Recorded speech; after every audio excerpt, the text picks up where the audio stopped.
क्रियन्ते नामालो निर्माणमुत्संयता आभूता आभोत्यासादावतनायोगोत्तां प्रत्वाममन्योभागे देयमादस्य अभोत्तरे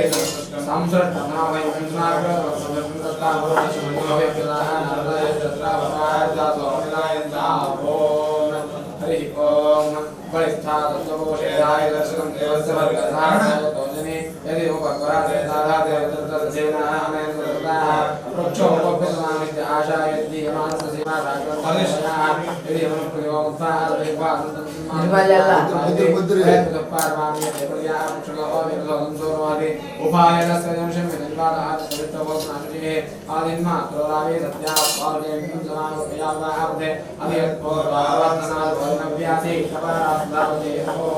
Bapak salah ke depan ya.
Thank you.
Don't disturb me, okay? I will disturb. This is my kelsa.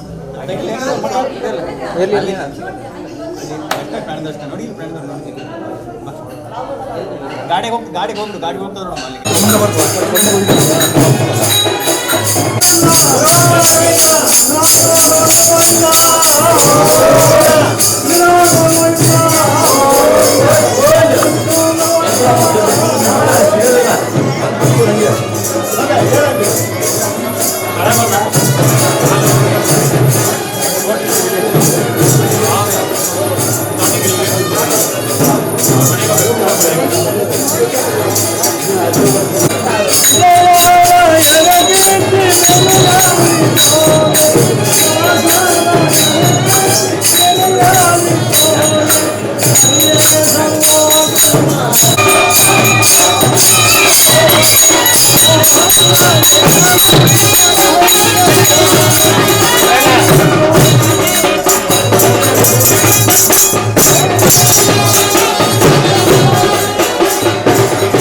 शिष्य व्याकरण प्रिय योगी नारायण वंदे राघवेंद्र पदाश्रय ಶ್ರೀ ಗುರುಭ್ಯೋ ನಮಃ ಹರಿ.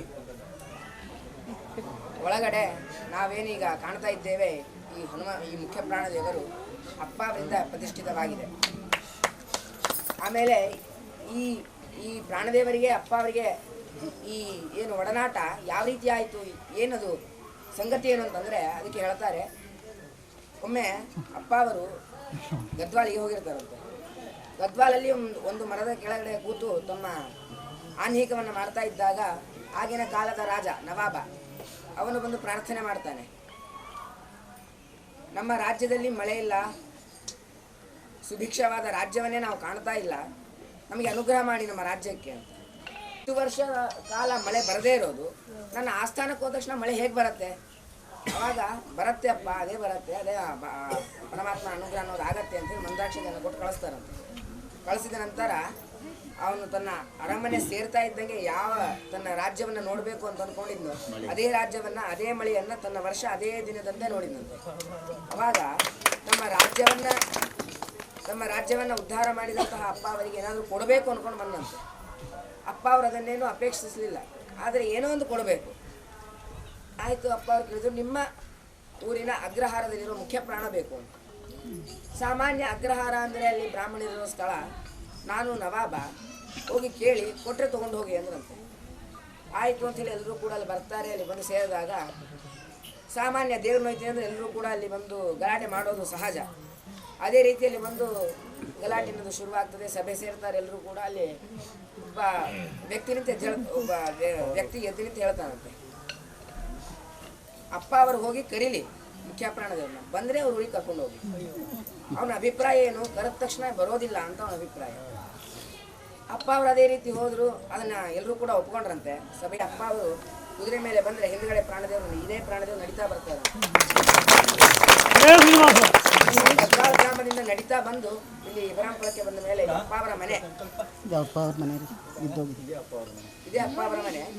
ಈ ದೇವರ ಮನೆಯಲ್ಲಿ ಅವರನ್ನ ಪ್ರತಿಷ್ಠಾಪನೆ ಮಾಡ್ತಾರೆ. ಇಲ್ಲಿ ವಿಶೇಷತೆ ಏನಂದ್ರೆ, ತಲೆಯ ಮೇಲೆ ಬಾಳದ ಕೆಳಗೆ ಅವೆರಡರ ಮಧ್ಯೆ ಒಂದು ಸುದರ್ಶನ ಚಕ್ರವನ್ನು ಇಟ್ಟು ಪ್ರತಿಷ್ಠಾಪನೆಯನ್ನ ಮಾಡಿದ್ದಾರೆ. ಮೊದಲಿಂದ ಹಾಗೇ ಇತ್ತು ಅದು. ತಲೆಯ ಮೇಲೆ ಬಾಲದ ಕೆಳಗಡೆ ಸುದರ್ಶನ ಚಕ್ರದ, ಅದೇ ವಿಶೇಷ ಈ ಪ್ರಾಣದೇವರು. ಅಂದ್ರೆ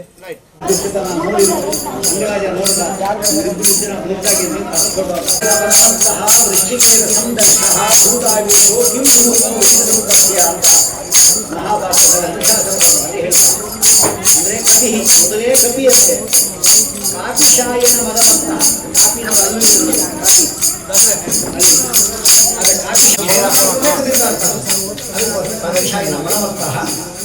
ವೃಶ್ಚಿಕೇನ ಸಂದಷ್ಟ, ಚೇಳು ಬೇರೆ ಕುಂಡಿಗಿದೆ, ಒಂದು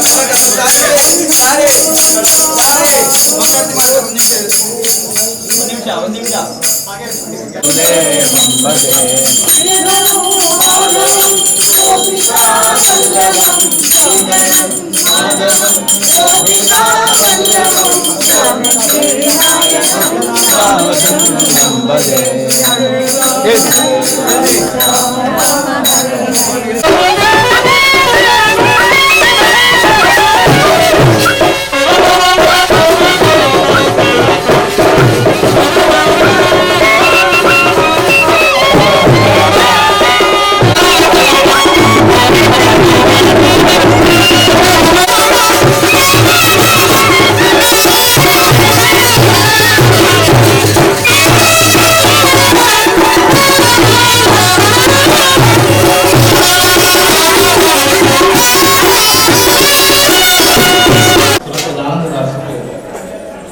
ಮಂತ್ರಾಲಯ ಕ್ಷೇತ್ರಕ್ಕೆ ಬಂದಾಗ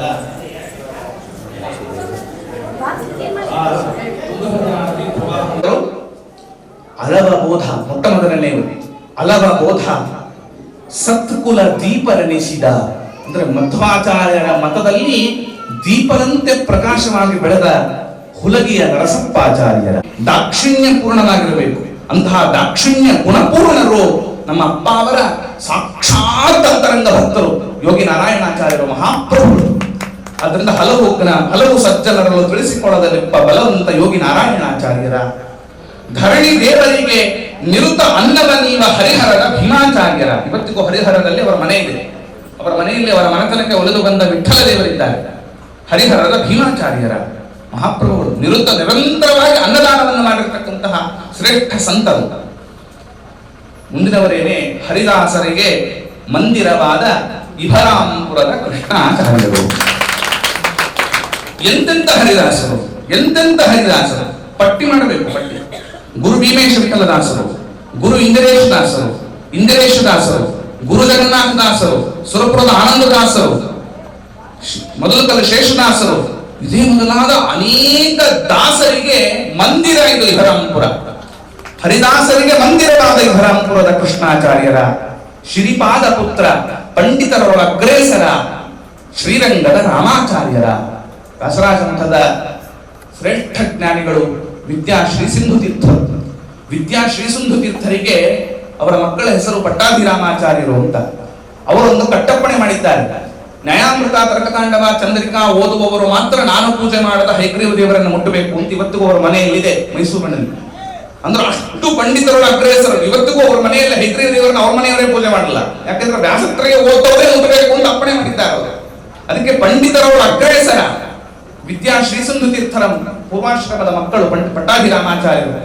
ಆದ್ದರಿಂದ ಪಂಡಿತರವರ ಅಗ್ರೇಸರರಾದ ಶ್ರೀರಂಗದ ರಾಮಾಚಾರ್ಯರು, ಸುರಪುರದ ನರಹರಿಯ ಪಾದಾಂಬುಜ ಶ್ರೀಯೊಳ್ಳು ಮೆರವ ಅಸ್ಮದ್ ಗುರು ರಾಜಾಚಾರ್ಯರ, ಸುರಪುರದ ಆನಂದದಾಸರ ಗುರುಗಳಾಗಿರತಕ್ಕಂತಹ ಸುರಪುರದ ರಾಜಾಚಾರ್ಯ.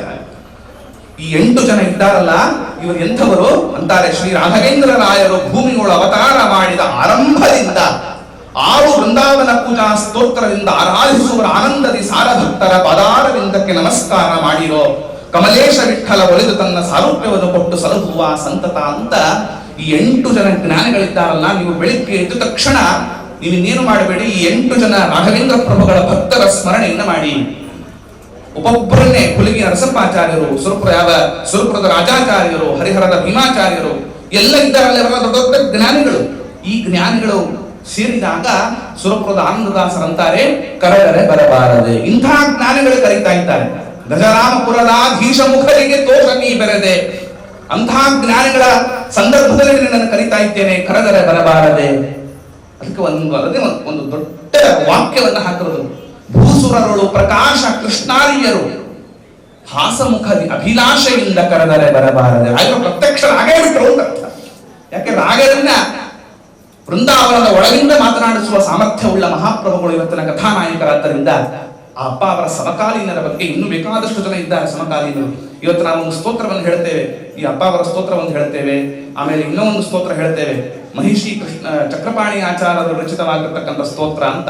ಆ ಮಹಿಷಿ ಚಕ್ರಪಾಣಿ ಆಚಾರ್ಯರು ಯಾರು ಅಂತ ಈ ನನ್ನ ಪುಸ್ತಕ ಬರೆದ ಮೇಲೆ ಗೊತ್ತಾಯ್ತು. ಅದನ್ನ ಸೇರಿಸಿಲ್ಲ ಇದರಲ್ಲಿ. ಅದನ್ನ ಮಹಿಷಿ ಚಕ್ರಪಾಣಿ ಆಚಾರ್ಯರು ಮತ್ತೆ ದೊಡ್ಡ ದೊಡ್ಡ ಅವರ ಸಮಕಾಲೀನರು ಶಿರಹಟ್ಟಿ ನಾರಾಯಣಾಚಾರ್ಯರು ದೊಡ್ಡ ದೊಡ್ಡವರಿಗೆ ಅನುಗ್ರಹ ಮಾಡಿರ್ತಕ್ಕಂತಹ ಮಹಾನ್ ಚೇತನ ವಿಭರಾಮಪುರದ ಅಪ್ಪ ಅವರು. ಆದ್ದರಿಂದ ಅವರ ಸಮಕಾಲೀನರ ಬಗ್ಗೆ ಕಿಂಚಿತ್ ಪರಿಚಯವನ್ನು ಮಾಡಿಕೊಡಲಾಗಿದೆ. ಮತ್ತೆ ಮುಂದೆ ಶ್ರೀಪಾದಂಗಳವರು ಬಂದಾಗ ಈ ಪುಸ್ತಕದ ಬಗ್ಗೆ ಮಾತನಾಡುವವನಿದ್ದೇನೆ, ಹಾಗೆ ಇನ್ನಷ್ಟು ವಿಷಯಗಳನ್ನ ಯಥಾಮತಿಯಾಗಿ ನಿರೂಪಣೆ ಮಾಡ್ತೀನಿ ಅಂತ ಹೇಳ್ತಾ ಈಗ ಮುಂದಿನ ಉಪನ್ಯಾಸಕಾರರು ಬಂದಿದ್ದಾರೆ. ಪೂಜ್ಯ ಪ್ರದಾಯಕ ವಾಸುದೇವಾಯ ನಮಃ. ಹರಿ ಓಂ. ತಪಸ್ವಿತಾಯಾಂ ಹರಿಭಕ್ತಿದಾಯಾಂ ವಿಪಜ್ಜಿತಾಂ ಸಂಸದಿ ಪೂಜ್ಯತಾಯಾಂ ಕೃಪಾಳುತಾಯಾಂ ಸುವಿರಕ್ತತಾಯಾಂ ವಿಪದ್ರಿಪಾರ್ ಮಧ್ವಮುನಿಃ ಸಮಕ್ಕಾಃ ಯೋಗೋಪತಶ್ರುತೇನ ಗೋತ್ರೇತಿ ಪರಿಕೀರ್ತಿತಃ ತಂ ನಮಾಮಿ ವಾದೀಶಂ ಸಮಸ್ತ ಜೀವ ಸಾಧಕಂ. ಪೂಜ್ಯಾಯ ರಾಘವೇಂದ್ರಾಯ ಸತ್ಯಧರ್ಮರತಾಯ ಚ ಭಜತಾಂ ಕಲ್ಪವೃಕ್ಷಾಯ ನಮತಾಂ ಕಾಮಧೇನವೇ. ಕೃಷ್ಣ ದಯಾ ಪುಣ್ಯ. ಅವನು ಸೂರ್ಯ ಉದಯ ಆದ್ಮೇಲೆ ಹೇಳ್ತೀವಿ, ಯಾಕೆ ನಮ್ಮ ಪ್ರಾಣ ಅವನ ಕೈಯಿದೆ ಅಂತ ಹೇಳ್ತಾ ಇದ್ದಾರೆ. ಹಾಗೆ ಚಂದ್ರನೊಳಗೆ ಪ್ರವೇಶ ಮಾಡಿದ್ದಾರೆ. ಚಂದ್ರ ತನ್ನ ಕಿರಣದಿಂದ ಅಮೃತವನ್ನ ಕೊಟ್ರೆ ಧಾನ್ಯ ಕಾಳಾಗುತ್ತೆ, ಇದೆ ಅಂದ್ರೆ ಜೋಳಾಗುತ್ತೆ. ಆ ಧಾನ್ಯ ತಿಂದ್ರೆ ನಮಗ್ ಶಕ್ತಿ, ಇಲ್ಲಿ ಅವರು ನಾವು ಪಾಠ ಮಾಡ್ತೀವಿ. ಆದ್ರಿಂದ ಅಲ್ಲಿ ವಾಯುದೇವರ ಸಾಮರ್ಥ್ಯ ನೋಡ್ತಾ ಇದ್ದೇವೆ. ಹಾಗೆ ವಾಯುದೇವರು ಎಲ್ಲಿ ಪ್ರವೇಶ ಮಾಡ್ತಾರೆ ಅದನ್ನ ಜಗತ್ತು ಆಶ್ರಯ ಮಾಡುತ್ತೆ. ಹಾಗೆ ನಮ್ಮ ವಾಯುದೇವರು ನಮ್ಮ ಪ್ರಹ್ಲಾದರಾಜರಲ್ಲಿ ಪ್ರವೇಶ ಮಾಡಿತು, ಜಗತ್ತು ಆಶ್ರಯ ಮಾಡ್ತವ್ರನ್ನ. ಹಾಗೆ ನಮ್ಮ ಪ್ರಹ್ಲಾದರಾಜರಲ್ಲಿ ಹೇಗೆ ವಾಯುದೇವರು ಪ್ರವೇಶ ಮಾಡಿದಾರೋ, ಪ್ರಹ್ಲಾದರಾಜರ ಅಪ್ಪವರಲ್ಲಿ ವಾಯುದೇವರು ಸಮೇತವಾಗಿ ಪ್ರವೇಶ ಮಾಡಿದರು. ಇಡೀ ಜಗತ್ತು ಆಶ್ರಯ ಮಾಡುವಂತ ಕಾಣ್ತಾ ಇದ್ದೇವೆ. ಯಾಕೆ? ವಾಯುದೇವರ ಸಾಮರ್ಥ್ಯ ಅದು ರಾಯರಲ್ಲೇ ಕಾಣ್ತಾ ಇದ್ದೀವಿ ಅನ್ನಬೇಕಾದ್ರೆ ರಾಯರ ಪ್ರತಿಬಿಂಬವಾಗಿರ್ತಕ್ಕಂಥ ಅಪ್ಪವರಲ್ಲಿ ಹೇಳ್ತಕ್ಕಂಥದ್ದು. ಆದ್ದರಿಂದ ನಮ್ಮ ರಾಯರ ಮಹಿಮೆ ಅಂತಕ್ಕಂಥದ್ದು ಕೇವಲ ಸಾತ್ವಿಕ ಜೀವರಾಶಿಗಳು ಮಾತ್ರ ಹೇಳ್ತಾರೆ ಅಂತ ತಿಳ್ಕೋಬೇಡಿ. ಇವತ್ತು ಸಮಸ್ತವಾಗಿರ್ತಕ್ಕಂಥ ಭಗವದ್ವೇಷಿಗಳಾಗಿರ್ತಕ್ಕಂಥ ದೈತ್ಯರು ಕೂಡ ಪ್ರಹ್ಲಾದರಾದರು ನಮಗೆ ಚಕ್ರವರ್ತಿಗಳು ಅಂತ ಒಪ್ಕೊಂಡಿದ್ದಾರೆ. ಅಂದ ಮೇಲೆ ಸಮಸ್ತ ಜಗತ್ತು ಪ್ರಹ್ಲಾದರಾದರನ್ನು ಒಪ್ಕೊಂಡಿದೆ ಎನ್ಬೇಕಾದ್ರೆ ಏನು ಗುಣವೈಚಿತ್ಯ ಇರ್ತಕ್ಕಂಥದ್ದನ್ನ ನಾವು ಪುರಾಣಗಳಲ್ಲಿ ವೇದವ್ಯಾಸನ ಬಾಯಲ್ಲಿ ಕೇಳ್ತಕ್ಕಂಥವರಾಗ್ತೇವೆ. ಅಂಥ ಯಾವ ಪ್ರಹ್ಲಾದರಾದರ ರಾಘವೇಂದ್ರ ತೀರ್ಥರ ಪರಮಾನುಗ್ರಹಕ್ಕೆ ಪಾತ್ರರಾಗಿರ್ತಕ್ಕಂಥವರು ನಮ್ಮ ಅಪ್ಪ ಅವರು. ಯಾಕೆ ಅಪ್ಪ ಅವರಿಗೆ ಇಷ್ಟು ಮಹತ್ವ ಅಂತ ಕೇಳಿದ್ರೆ, ನಮ್ಮ ವಾದಿರಾಜ ಶ್ರೀಪಾದಂಗಳವರು ಒಂದು ಗ್ರಂಥವನ್ನ ಮಾಡಿದ್ರು, ಸ್ವಪ್ನ ವೃಂದಾವನಾಖ್ಯಾನ ಅಂತ. ಅದರೊಳಗೆ ಒಂದು ನಿದರ್ಶನ ಭಾಗ ಅಂತ ಮಾಡಿದ್ದಾರೆ. ಯಾಕೆ ಅಂತ ಕೇಳಿದ್ರೆ, ನಾನೇ ನೇರವಾಗಿ ಹೇಳಿದ್ರೆ ವಾಯುದೇವ್ರ ತರ ಹೇಳಿಬಿಟ್ಟಿದ್ದಾರೆ ಅಂತ ಎಲ್ಲರೂ ಒಪ್ತಾ ಇದ್ರು. ನಾನು ಸ್ವಪ್ನ ಮುಖಾಂತರವಾಗಿ ಹೇಳಿದ್ದೇನೆ, ಆದ್ರಿಂದ ಅದನ್ನು ನಂಬೋದೇ ಅಂತ ನಾಳೆ ಕೇಳ್ತಾರೆ. ಅದಕ್ಕೆ ಒಂದು ನಿದರ್ಶನ ಅಂತ 100 ಮುಂದೆ ನಡೀತಕ್ಕಂಥ ಘಟನೆಯನ್ನು ನಿರೂಪಣೆ ಮಾಡ್ತೇನೆ. ಅದನ್ನು ನೋಡಿದಾಗ ನಿಮಗೆ ಅರ್ಥ ಆಗುತ್ತೆ ನಿದರ್ಶನಗಳು ಅಂತ ಅನೇಕ ದೃಷ್ಟಾಂತಗಳನ್ನ, ಭವಿಷ್ಯತ್ ಘಟನೆಗಳನ್ನ ನಿದರ್ಶನ ಪರ್ವದಲ್ಲಿ ಹೇಳಿದ್ದಾರೆ. ಅಂಥ ಯಾವ 100 ನಿದರ್ಶನಗಳನ್ನ ನಮ್ಮ ಕಣ್ಣ ಮುಂದೆಯ ಉಡುಪಿಯಲ್ಲಿ, ತಮಿಳುನಾಡಿನಲ್ಲಿ ವೃಂದಾವನಾಚಾರಕದಲ್ಲಿ 100 ನಿದರ್ಶನಗಳನ್ನ ನೋಡಿ ಆಚಾರದ ಪ್ರಾಮಾಣ್ಯವನ್ನ ನಾವು ಎತ್ತಿ ಹಿಡಿತಕ್ಕಂಥವರಾಗಿದ್ದೇವೆ. ಹಾಗೆ ನಮ್ಮ ಅಪ್ಪಣ್ಣಾಚಾರ್ಯರು ನಮ್ಮ ಪ್ರಹ್ಲಾದರಾದರನ್ನ ಸ್ತೋತ್ರ ಮಾಡಿದ್ದಾರೆ. ಏನು ಸ್ತೋತ್ರ ಮಾಡಿದ್ದಾರೆ? ಅಪೇಕ್ಷಿತ ಪ್ರದಾತಾನ್ಯ, ಕೇಳಿದವರಿಗೆಲ್ಲ ಕೊಡ್ತಕ್ಕಂಥವರು. ಮೂಕ ಕಂಜೋಪಿವಾಚನ, ಮೂಕ ಮಾತಾಡಿಸ್ತಕ್ಕಂಥ ಸಾಮರ್ಥ್ಯ ಇದೆ. ಅಂದೋಪಿ ನಿಬೃತ್ಯ, ಕಣ್ಣಿನಿಂದವರಿಗೆ ಕಣ್ಣನ್ನ ಕೊಡ್ತಕ್ಕಂಥ ಸಾಮರ್ಥ್ಯ ಇದೆ ಇವರಿಗೆ. ಪುತ್ರ ಲಾಭೋ ಭವೇದ್ರುವಂ, ಪುತ್ರನಿಗೆ ಕೊಡ್ತಕ್ಕಂಥದ್ದು. ಹಂತರ ಕಾಯಿಗಾಲ್ಮೋಷ, ಸಮಸ್ತ ರೋಗಾದಿಗಳು ಉಪದ್ರವವನ್ನು ಮಾಡ್ತಾರೆ. ಸರ್ವ್ಯಾತ್ರ ಫಲಾವ್ಯಾಪ್ತಿ, ಸರ್ವ ಯಾತ್ರಗಳ ಫಲವನ್ನು ಕೊಡ್ತಾರೆ. ಪರವಾದಿಜಯ ಜ್ಞಾನಮರ್ಥಾದಿವರ್ಧನಂ, ಭೂತ ಪ್ರೇತ ವಿಜಾಜಾದಿ, ಏನು 1 2 ಅಪವೃತ್ತಿ ವಿನಾಶ, ವೇದಶಾಸ್ತ್ರಾರ್ಥಿಸಿ 1 2 100 ಫಲಗಳನ್ನ ರಾಯರ ಸ್ತೋತ್ರದಲ್ಲಿ ಕಾಣ್ತಕ್ಕಂಥವರಾಗಿದ್ದೇವೆ. ಆದ್ರೆ ಇವತ್ತು ನಾವು ಏನು ರಾಯರ ಸ್ತೋತ್ರ ಪಠನೆ ಮಾಡಿದರೂ ನಮ್ಮ ಹುಡುಗಗೊಂದು ಕೆಲಸ ಸಿಗಲ್ಲ, ಮಗಗೊಂದು ಹೆಣ್ಣು ಸಿಗಲ್ಲ, ಪಾರಾಯಣ ಮಾಡ್ತಾ ಇದ್ದೇವೆ. ನಮಗೆ ಅನುಮಾನ ಬಂದ್ಬಿಡುತ್ತೆ, ಇದೇನು ಹೇಳಿರೋದಲ್ಲ ಸುಮ್ಮನೆ ಹೇಳಿರಲ್ಲ ಅಂತ. ಸುಮ್ಮನೆ ಹೇಳಿಲ್ಲ. ನಮ್ಮ ಶಾಸ್ತ್ರದಲ್ಲಿ ಏನೇನು ಹೇಳಿರುತ್ತೋ ಅದೆಲ್ಲ 100ಕ್ಕೆ 100 ಭಾಗ ಸತ್ಯ. ಯಾಕೆಂದ್ರೆ ವೇದಗಳಲ್ಲಿ ಹೇಳಿದೆ, ಓಷಧಯತ್ವಂ ವದಂತೆ ವದಂತೆ ಸೋಮೇನ ನ ಸಹರಕ. ಈ ರುಕ್ಕನ್ನೇ ಹೇಳಿದರೆ ಬೀಜ ಮೊಳಕೆ ಹೊಡಿಬೇಕು. ಆದ್ರೆ ಇವತ್ತು ಬೀಜವನ್ನ ಭೂಮಿಗೆ ಹಾಕಿ ನೀರು ಹಾಕಿದ್ರು ನಾವು ರುಕ್ಕ ಹೇಳಿದ್ರು ಮೊಳಕೆ ಹೊಡೆಯಲ್ಲ. ಯಾಕೆಂದ್ರೆ ನಮ್ಮ ಯೋಗ್ಯತೆ ಏನು ಅಂತ ಹೇಳಿದ್ದಾರೆ. ಅದೇ ಶ್ರೀಮದಾಚಾರ್ಯರು ಒಬ್ಬ ಶೂದ್ರನೇ ಹಿಡಿದು ಬಿಟ್ಟ, ನಿಮ್ಮ ವೇದಗಳೆಲ್ಲ ಸುಳ್ಳು ಅಂದ್ರು. ವೇದ ಸುಳ್ಳು ಅನ್ಬೇಡ, ನಿನ್ ಯೋಗ್ಯತೆ ಇಲ್ಲ ಅಂತ ಹೇಳು ಅಂದ್ರು. ನಿಮಗೆ ಯೋಗ್ಯತೆ ಇದೆಯಾ ಅಂತ ಕೇಳಿದೆ, ಏನ್ ಬೇಕು ಅಂದ್ರು. ಈ ಬೀಜ ಕೊಡ್ತೀನಿ ಚಿಗುರಿಸಿ ಅಂದ್ರು. ಓಷಧ ಎತ್ತಮ್ಮದಂತೆ ಬದಂತೆ. ಆಚಾರ್ಯರ ಬಾಯಿ ಇನ್ನು ಮುಗದೇ ಇಲ್ಲ, ಮೊಳಕೆ ಹೊಡೆದಿದ್ದಾಯ್ತು, ಗಿಡ ಆಗಿದ್ದಾಯ್ತು, ಹಣ್ಣು ಬಿಟ್ಟಿದ್ದು ಆಗೋಯ್ತು ಅಂತ ಮೊಳೆದಾಗತ್ತೆ ಅಂತ. ಆದ್ದರಿಂದ ಅದಕ್ಕೆ ವಾದಿರಾಜ ಹೇಳ್ತಾರೆ, ಎಲ್ಲಿ ಯೋಗ್ಯತೆ ಇದೆಯೋ ಅಲ್ಲಿ ಅದಕ್ಕೆ ಅಂಕುರವಿರುತ್ತೆ ಅಂತ ಹೇಳ್ತಾ ಇದ್ದಾರೆ. ಯಾಕೆ ಎಲ್ಲ ಬೀಜಕ್ಕೆ ಸಲ್ಲದು, ಎಲ್ಲ ಹಾಕಿದ ಬೀಜ ಎಲ್ಲ ಮೊಳಕೆ ಹೊಡೆಯಲ್ಲ. ಯಾವ್ದು ಯೋಗ್ಯತೆ ಇರುತ್ತೋ ಅದು ಮಾತ್ರ ಮೊಳಕೆ ಹೊಡೆಯುತ್ತೆ. ಹಾಗೆ ನಮಗೆ ಯೋಗ್ಯತೆ ಇದ್ದ ಪಕ್ಷದಲ್ಲಿ ವೇದ ವಾಕ್ಯಗಳಾಗಲಿ ಪುರಾಣ ವಾಕ್ಯಗಳಾಗಲಿ ಅಪರ್ಣಾಚಾರ ವಾಕ್ಯಗಳನ್ನು ತಕ್ಷಣದಲ್ಲಿ ಸಿದ್ಧ ಮಾಡಿ ತೋರಿಸ್ಬೋದು. ಆದ್ರೆ ನಮ್ಮಲ್ಲೇ ಸಾರ ಇಲ್ಲ ಅಂದ್ರೆ ಎಲ್ಲಿ ತೋರಿಸ್ತೀವಿ ನಾವು? ತೋರ್ಸಕ್ಕೆ ಸಾಧ್ಯ ಇಲ್ಲ. ಹಾಗೆ ರಾಯರ ಈ ಸ್ತೋತ್ರದಲ್ಲಿ ಎಲ್ಲಿ ಅಪ್ರಾಮಾಣ್ಯ ಸಂಖ್ಯೆ ಬಂದ್ಬಿಡುತ್ತೋ ಅಂತ ರಾಯರೇನ್ ಮಾಡಿದ್ದಾರೆ, ಒಂದು ನಿದರ್ಶನವನ್ನು ಸೃಷ್ಟಿ ಮಾಡಿದರು. ಅದು ಏನು ಅಂದ್ರೆ ಅಪ್ಪ ಅವರು ಒಂದು. ಯಾಕೆ ರಾಯರ ಸ್ತೋತ್ರದಲ್ಲಿ ಏನೇನು ಹೇಳಿದ್ದಾರೆ ಅದೆಲ್ಲ ಜಗತ್ತಲ್ಲಿ ನಿನ್ನಿಂದ ವ್ಯಕ್ತ ಆಗಬೇಕು ಅಂತ. ಅದಕ್ಕೋಸ್ಕರವಾಗಿಯೇ ಅಪ್ಪ ಅವರ ಚರಿತ್ರೆಯಲ್ಲಿ ಕಾಣ್ತಕ್ಕಂಥವರಾಗ್ತೇವೆ. ಅಪೇಕ್ಷದ ಪ್ರದಾತಾರ್ಯ ಅಂದ್ರು. ಒಬ್ಬ ಅಪ್ಪರ ಹತ್ರ ಬಂದ, ಸ್ವಾಮಿ ನನಗೆ ದೇವರ ಪೂಜೆ ಮಾಡಬೇಕು ಅಂತ ಆಸೆ, ಆದ್ರೆ ಏನ್ ಮಾಡ್ಲಿ, ಮನೆಯಲ್ಲಿ ನಮ್ಮಪ್ಪ ಪೆಟ್ಟಿಗೆನೆ ಇಟ್ಕೊಂಡಿಲ್ಲ, ಒಂದ್ ಸಾಲಿಗ್ರಾಮನೂ ಇಲ್ಲ ಅಂದ್ರು. ಅಯ್ಯೋ ಅಟ್ಟೆ ತಾನೆ ಪೂಜೆ ಮಾಡ್ಬೇಕು ಅಂತ ಇಷ್ಟಪಡ್ತಿ, ತಗೋ ಅಂತ ಒಂದು ಅಂಗಾರವನ್ನ ಕೈ ಕೊಟ್ರು. ಇದೇನಾಚಾರ್ಯ, ಅದು ಕಪ್ಪು ಇದು ಕಪ್ಪು ಅದು ಕೊಟ್ಬಿಟ್ರ ಅಂತ ತಿಳ್ಕೋಬೇಡಿ, ಅವ್ರಿಗೆ ಗೊತ್ತಿತ್ತು. ನೀನ್ ತಗೋ ಇದನ್ನ ಇಟ್ಕೋ ಹೋಗು ಅಂತ ಹೇಳಿದ್ರೆ ಅಟ್ಟೇನೆ. ಪಾಪ ಏನೋ ದೊಡ್ಡವರು ಅಂಗಾರ ಕೊಟ್ಟಿದ್ದಾರೆ ಅಂತ ಮುದ್ರೆ ಡಬ್ಬಿ ಹಾಕೊಂಡು ಮನೆಗೆ ಹೋಗಿ ಬೆಳಿಗ್ಗೆ ತಗೊಂಡು ನೋಡಿದ್ರೆ ಅದು ಸಾಲಿಗ್ರಾಮ ಆಗಿತ್ತು.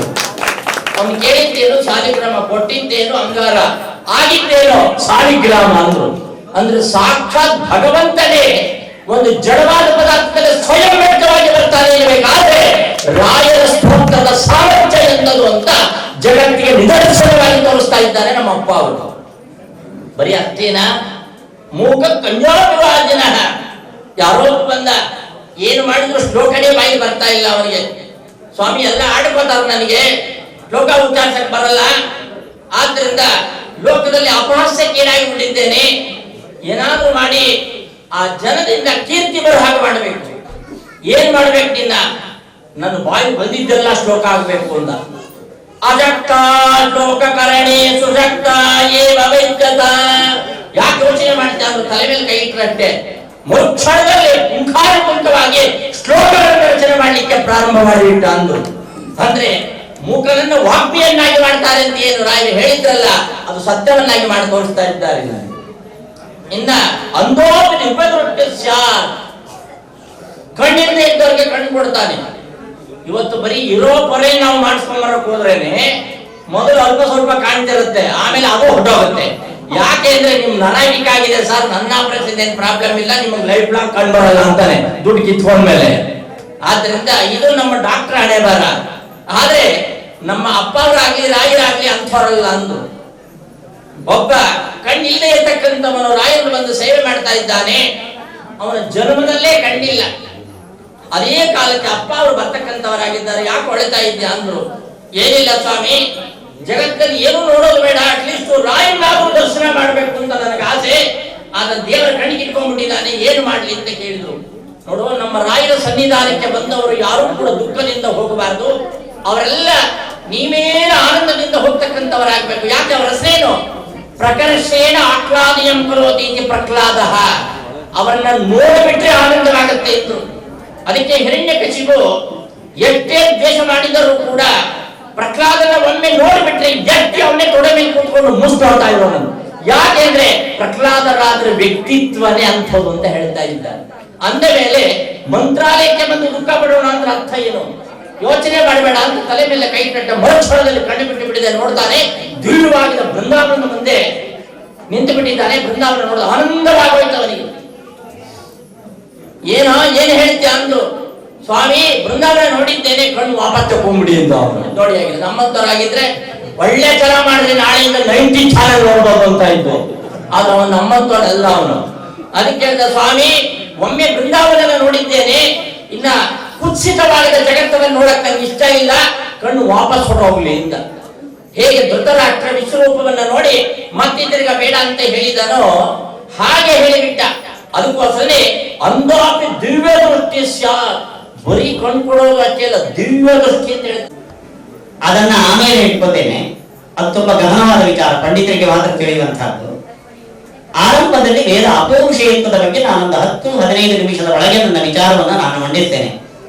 ಆಮೇಲೆ ನಮ್ಮ ಜೊತೆಯಲ್ಲೇ ವಿದ್ವಾಂಸರಿದ್ದಾರೆ, ಅನಂತೀರ್ಥ ನಾಗಸಂಪಿಗೆಯವರು, ಬಂಡಿ ಶ್ಯಾಮಾಚಾರ್ಯರು, ಬಹಳ ಚುರುಕು ಬುದ್ಧಿಯವರು, ಲೌಕಿಕವು ಈಗ ಎರಡನ್ನು ಸಮನ್ವಯ ಮಾಡಿಸಿಕೊಂಡವರು.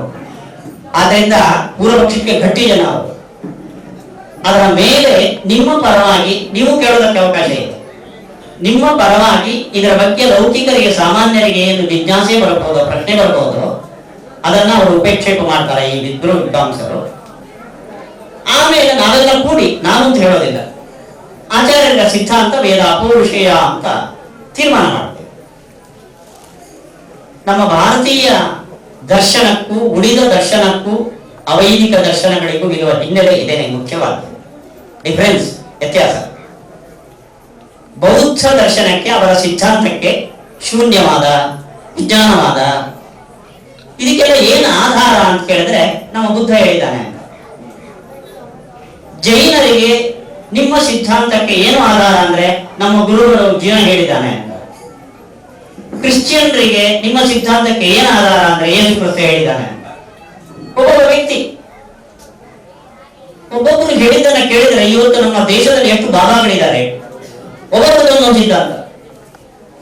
ಅಲ್ಲಿಗೆ ಅವನ ಭಾವನೆಗೆ ಸರಿಯಾಗಿ ಅವನ ಹರಟಿದ್ದಾನೆ, ಇವನ ಭಾವನೆಗೆ ಸರಿಯಾಗಿ ಇವನ ಹರಟಿದ್ದಾನೆ. ಅದು ಅವರವರ ಭಾವನೆಗಳಾಗಬಹುದು ಹೊರತು ಇದನ್ನ ಟೀಕಾತ್ಪಾದನಕ್ಕೆ ಮಾತ್ರ ನಂಬಿಕೆಗೆ ಅರ್ಹವಾದ ಒಂದು ಮೂಲ ಇದೆ. ಯಾವುದದು ಅಂದ್ರೆ ಅಪೌರುಷೇಯವಾದ ವೇದ. ಆಚಾರ್ಯರು ಆರಂಭದಲ್ಲಿ ತತ್ವನಿರ್ಣಯದಲ್ಲಿ ಹೇಳೋ ಮಾತು ಅಪೌರುಷೇಯತ್ವಾದ್ ವೇದಸ್ಯ ನಚ ಅಪೌರುಷೇಯವದ ವಚನಾಭಾವೇ ಸರ್ವಾಭಿಮತ ಧರ್ಮಾದಿ ಸಿದ್ಧಿ. ನೋಡಿ, ನಮ್ಮಲ್ಲಿ ಕೆಲವು ಧಾರ್ಮಿಕ ಆಚರಣೆಗಳಿವೆ. ಬೆಳಿಗ್ಗೆ ಎದ್ದ ಕೂಡಲೇ ಶುಚಿಯಾಗಿ ಸ್ನಾನ ಮಾಡಿ, ಶೌಚವನ್ನು ಮುಗಿಸಿ ಸ್ನಾನ ಮಾಡಿ, ದೇವರ ಎದುರುಗಡೆ ಬಂದು ಗಾಯತ್ರಿ ಜಪವನ್ನು ಮಾಡಬೇಕು. ಯಾಕೆ ಮಾಡಬೇಕು ಅಂದ್ರೆ ಮಧ್ವಾಚಾರ್ಯ ಹೇಳಿದ್ದಾರೆ. ಅದೇ ಮಧ್ವಾಚಾರ್ಯ ಹೇಳಿದ್ರೆ ನಾವೇ ಹೋಗ್ಬೇಕು. ಬುದ್ಧ ಹೇಳ್ತಾನೆ ಗಾಯತ್ರಿ ಬೇಡ, ಸಂಧ್ಯಾವನೆಯನ್ನು ಬೇಡ ಅಂತ. ಅವ್ನು ಬೇಡ ಅಂದ್ರೆ ಇವ್ರು ಬೇಕಂತಾರೆ, ಯಾರನ್ನ ಹೋಗ್ಬೇಕು? ಈ ವಿವಾದಗಳು ಬಂದಾಗ ಯಾರೊಬ್ಬರೂ ಕೇಳದ, ಯಾರ ಬುದ್ಧಿಯ ಸ್ವತಂತ್ರ ರಚನೆಯೂ ಅಲ್ಲದ ಒಂದು ಕೃತಿ ಬೇಕು, ಅದು ವೇದ. ಹೀಗಾಗಿ ನಮ್ಮೆಲ್ಲ ದಾರ್ಶನಿಕ ತತ್ವಗಳಿಗೆ, ನಂಬಿಕೆಗಳಿಗೆ, ಆಚಾರ ವಿಚಾರಗಳಿಗೆ ಮೂಲವಾದ ಟೆಕ್ಸ್ಟ್ ಏನಿದೆಯೋ ಆ ಟೆಕ್ಸ್ಟ್ ಒಬ್ಬ ವ್ಯಕ್ತಿಯ ರಚನೆ ಅಲ್ಲ, ಅದು ಅಪೌರುಷೇಯ.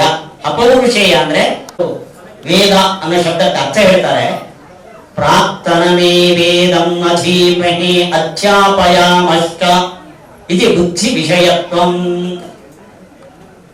ನಮಗೆ ವೇದ ಅಪೌರುಷೇಯ ಅಂದ್ರೆ ಕೈ ಹಾಕಿ ಅದನ್ನು ಉಪಾದನೆ ಮಾಡಲಿಕ್ಕೆ ನಾನಾ ವಿಧವಾದಂತಹ ಸರ್ಕಸ್ ಮಾಡಿ ಕನ್ವಿನ್ಸ್ ಆಗದೇ ಇರತಕ್ಕಂತ ಒಂದು ತತ್ವವನ್ನು ಕಷ್ಟಪಟ್ಟು ಕನ್ವಿನ್ಸ್ ಮಾಡಿಕೊಂಡು ಇಷ್ಟೆಲ್ಲ ಕಷ್ಟಪಡಬೇಕ, ಅದು ಈಶ್ವರ ಪ್ರಣೀತ ಅಂತ ಒಪ್ಪಿ ಅದಕ್ಕೆ ಪ್ರಾಮಾಣ್ಯವನ್ನು ಒಪ್ಪಿ ನಮ್ಮ ಆಯಾಯ ಮತದ ಪ್ರಮೇಯಗಳಿಗೆ ಒಂದು ಅಂಗೀಕಾರ ಮುದ್ರೆಯನ್ನ ನಾವು ದೊರಕಿಸಿಕೊಡ್ಬೋದಲ್ಲ ಅಂತ ನನ್ನ ಪ್ರಶ್ನೆ. ಇದಾದ ನಂತರ ನಂದು ಆ ಎರಡನೇ ಹಂತದಲ್ಲೂ ಕೂಡ ಒಂದೆರಡು ಪ್ರಶ್ನೆ ಇದೆ ಆಚಾರ್ಯ, ಆಮೇಲೆ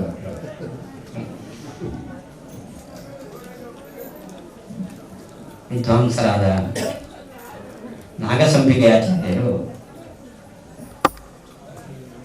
ರಾಮಃ ವನಂ ಗಚ್ಚತಿ ಒಂದು ವಾಕ್ಯವನ್ನು ರಚನೆ ಮಾಡಬೇಕಾದ್ರೆ ಅದನ್ನ ಮೊದಲು ವಿಷಯವನ್ನ ತಿಳಿದು ಆ ವಿಷಯಕ್ಕೆ ಅನುಗುಣವಾಗಿ ಆಯಾಯ ಭಾಷೆಯಲ್ಲಿ ಶಬ್ದವನ್ನು ಜೋಡಿಸಿ ಒಂದು ಸೆಂಟೆನ್ಸ್ ಫಾರ್ಮ್ ಮಾಡಬೇಕು. ಪಾಲು ಮಾಡಬೇಕು ಅಂದ್ರೆ ಒಬ್ಬ ವ್ಯಕ್ತಿ ಇರಲೇಬೇಕು. ಅಲ್ಲಿಗೆ ವಾಕ್ಯ ಅಂತ ಆದ ಮೇಲೆ ಅದಕ್ಕೊಬ್ಬ ವ್ಯಕ್ತಿ ಅದನ್ನು ರಚನೆ ಮಾಡಿದವನು ಇರಲೇಬೇಕು. ವೇದವು ವಾಕ್ಯ ಅಂತ ಆದ ಮೇಲೆ ದೇವರಾಗ್ಲಿ ಮತ್ತೊಬ್ಬನಾಗ್ಲಿ ಒಂದು ಅಭಿಪ್ರಾಯವನ್ನು ತಿಳಿದು ಅದನ್ನು ವ್ಯಕ್ತ ಮಾಡಲಿಕ್ಕೆ ಮಾಧ್ಯಮವಾಗಿ ಆ ಸೆಂಟೆನ್ಸ್ ಅನ್ನು ಬಳಸ್ಕೊತಾನೆ. ವೇದವು ಪೌರುಷೇ ಆಗಬೇಕಲ್ಲ ಅಂತ ನಾಗಸಂಬಿಕಾಚಾರ್ಯರು ನಿಮ್ಮೆಲ್ಲರ ಪರವಾಗಿ ಮುಂದಿಟ್ಟ ಒಂದು ಪ್ರಶ್ನೆ. ನಾನು ಅವರಿಗೆ ಕೇಳ್ತೇನೆ, ರಾಮ ಗಚ್ಚತಿ ಅಂತ ನೀವು ಹೇಳಿದ್ರಲ್ಲ, ಈ ವಾಕ್ಯವನ್ನು ನೀವೇ ಹೇಳಿದ್ದು ಹಿಂದೆ ಯಾರಾದ್ರೂ ಹೇಳಿದಾರೆ? ರಾಮ ವನಂ ಗಚ್ಚತಿ ಅಂದ್ರೆ ವನಕ್ಕೆ ಹೋಗಿದ್ದು ತ್ರೇತಾಯುಗದಲ್ಲಿ ಅವನು. ಇವತ್ತು ಮಾತ್ರ ಈ ಸೆಂಟೆನ್ಸ್ ಅಲ್ಲ. ರಾಮ ವನಂ ಗಚ್ಚತಿ ಅಂದ್ರೆ ರಾಮ ಕಾಡಿಗೆ ಹೋದಂದಿನಿಂದ ರಾಮ ವನಂ ಗಚ್ಚತಿ ಶುರುವಾಗಿದೆ. ನೀವು ಅದನ್ನು ಹೇಳಿದೆ, ನೀವು ರಚನೆ ಮಾಡಿದ್ದು ಇದ್ದಿದ್ದನ್ನು ಹೇಳಿದ್ದೇನೆ. ನಾನು ಸಂಪಿಚಾರ ಖಂಡಿತ ಅಂತ ನಾನು ರಚನೆ ಮಾಡಿದ್ದಲ್ಲ. ಈ ಸೆಂಟೆನ್ಸ್ ಹಿಂದೆನೂ ಇತ್ತು, ನಮ್ಮ ಟೆಕ್ಸ್ಟ್ ಅಲ್ಲಿ ಬೇಕಾದಕ್ಕೆ ಈ ಸೆಂಟೆನ್ಸ್. ಅಲ್ಲಿಗೆ ಈ ಸೆಂಟೆನ್ಸ್ ಅನ್ನ ಒಂದು ಅಭಿಪ್ರಾಯದಿಂದ ನಾಗಸಂಪಿಗೆ ಅವರು ಹೇಳಿದ್ರು ಕೂಡ ರಾಮ ವನಂ ಗಚ್ಚತಿ ಈ ಸೀಕ್ವೆನ್ಸ್ ಏನಿದೆಯೋ ಇದು ಅವರೇ ಮೊದಲು ಫಾರ್ಮ್ ಮಾಡಿದ್ದಲ್ಲ, ಅವರಿಗಿಂತ ಮೊದಲು ಈ ಫಾರ್ಮೇಶನ್ ಇತ್ತು, ಇದ್ದಿದ್ದನ್ನೇ ಇಮಿಟೇಟ್ ಮಾಡಿದರು. ಹಾಗೆ ಪರಮಾತ್ಮ ಅಭಿಪ್ರಾಯವನ್ನು ತಿಳಿದು ಇದು ಮೊದಲಾಗಿ ಅಗ್ನಿಮೀಳೆ ಅಂತ ಈ ಯುಗದ ಆರಂಭದಲ್ಲಿ ಹೇಳಿದ್ದಲ್ಲ. ಅಗ್ನಿಮೀಳೆ ಅಂತ ಹಿಂದೆ ಇತ್ತು, ರಾಮ ವನಂಗಚ್ಚತಿ ಹಿಂದೆ ಇದ್ದಿದ್ದನ್ನು ನಾಗಸಂಪಿಕಾಚಾರ್ಯ ಹೇಳಿದಂತೆ ಪರಮಾತ್ಮ ಅಗ್ನಿಮೀಳೆ ಅಂತ ಇತ್ತು ಅಂತ ಹೇಳಿದ. ಅಂದ್ರೆ ಇಲ್ಲಿ ಬರುವ ಪ್ರಶ್ನೆ ಏನು ಅಂದ್ರೆ, ವೇದದಲ್ಲಿ ಇತಿಹಾಸಗಳು ಬರ್ತವೆ, ಪುರೂರವನ ಚರಿತ್ರೆ ಬರ್ತದೆ. ಪುರೂರವ ಇನ್ನು ಹುಟ್ಟೇ ಇಲ್ಲ, ವೇದದಲ್ಲಿ ಪುರೂರವ ಚರಿತ್ರೆ ದೇವರು ಹೇಳಾಯಿತು. ಇದು ಯಾಕೆ ಸಾಧ್ಯ? ಪುರೂರವ ಬಂದ ಮೇಲೆ ತಾನೇ ಅವನ ಚರಿತ್ರೆಯನ್ನು ವೇದದಲ್ಲಿ ಸೇರಿಸಬೇಕು. ಮೊದಲೇ ಹೇಗೆ ಸಾಧ್ಯ? ನಿಮಗೆ ಆಶ್ಚರ್ಯ ಆಗಿರ್ಬಹುದು, ಭಾಗವತ ಇದೆಯಲ್ಲ ನಮ್ಮ ಶ್ರದ್ಧಾ ಗ್ರಂಥ, ಆಚಾರ್ಯರಿಗೆ ತುಂಬಾ ಪ್ರಿಯವಾದ ಗ್ರಂಥ. ಅಲ್ಲಿ ದಶಮಸ್ಕಂದದಲ್ಲಿ ಕೃಷ್ಣನ ಚರಿತ್ರೆ ಬರ್ತದೆ. ವೇದವ್ಯಾಸರು ಕೃಷ್ಣ ಅವತಾರ ಮಾಡಿ ಬೆಣ್ಣೆ ಕದ್ದು ಅಮ್ಮನ ಕೈಯಲ್ಲಿ ಕಟ್ಟಿಸಿಕೊಂಡು ಮೇಲೆ ಭಾಗವತದಲ್ಲಿ 10ನೇ ಸ್ಕಂದದಲ್ಲಿ ಕೃಷ್ಣನ ಚರಿತ್ರೆ ಬರೆದ್ರು, ಮುಂಚೆ ಬರೆದ್ರು. ಆಚಾರ್ಯ ಹೇಳ್ತಾರೆ, ಅಧೀತವಾನ್ ದ್ವಾಪರಾದವು. ಭಾಗವತದಲ್ಲಿ ಭಾಗವತವನ್ನು ಯಾವತ್ತು ನಾನು ನಮ್ಮ ತಂದೆಯಿಂದ ಕೇಳಿದೆ ಶುಕಾಚಾರ್ಯ ಹೇಳುವ ಮಾತು. ನಾನು ದ್ವಾಪರ ಯುಗದ ಆರಂಭದಲ್ಲಿ ಈ ಭಾಗವತವನ್ನ ನಮ್ಮ ತಂದೆ ವೇದವ್ಯಾಸರಿಂದ ಕೇಳಿದೆ ಅಂತಾರೆ ಶುಕಾಚಾರ್ಯ. ದ್ವಾಪರ ಯುಗದ ಆರಂಭದಲ್ಲಿ ಶುಕಾಚಾರ್ಯ ಕಟ್ಟಿ ವೇದವ್ಯಾಸರೇ ಇರಲಿಲ್ಲ, ಅವರ ಅಪ್ಪನೇ ಇರಲಿಲ್ಲ, ಹುಟ್ಟೋದ್ರೆ. ಇದಕ್ಕೆ ಮಧ್ವಾಚಾರ್ಯ ಏನು ಅರ್ಥ ಮಾಡ್ತಾರೆ ಗೊತ್ತಾ? ದ್ವಾಪರೇ ಆದವು. ದ್ವಾಪರ ಯುಗದಲ್ಲಿ ಕೃಷ್ಣ ಅವತಾರ ಮಾಡೋ ಮುಂಚೆ ಈ ಭಾಗವತನ್ನ ನಮ್ಮ ಅಪ್ಪ ನನಗೆ ಹೇಳಿದರು. ಅಲ್ಲಿ ಭಾಗವತದಲ್ಲಿ ಏನು ಚರಿತ್ರೆ ವೇದವ್ಯಾಸರು ಬರೆದರೋ, ಕೃಷ್ಣ ಅವತಾರ ಮಾಡಿ ಬೆಣ್ಣೆ ಕದ ಮೇಲೆ ಬೆಣ್ಣೆ ಕದ್ದ ಅಂತ ಬರೆದಿದ್ದಲ್ಲ.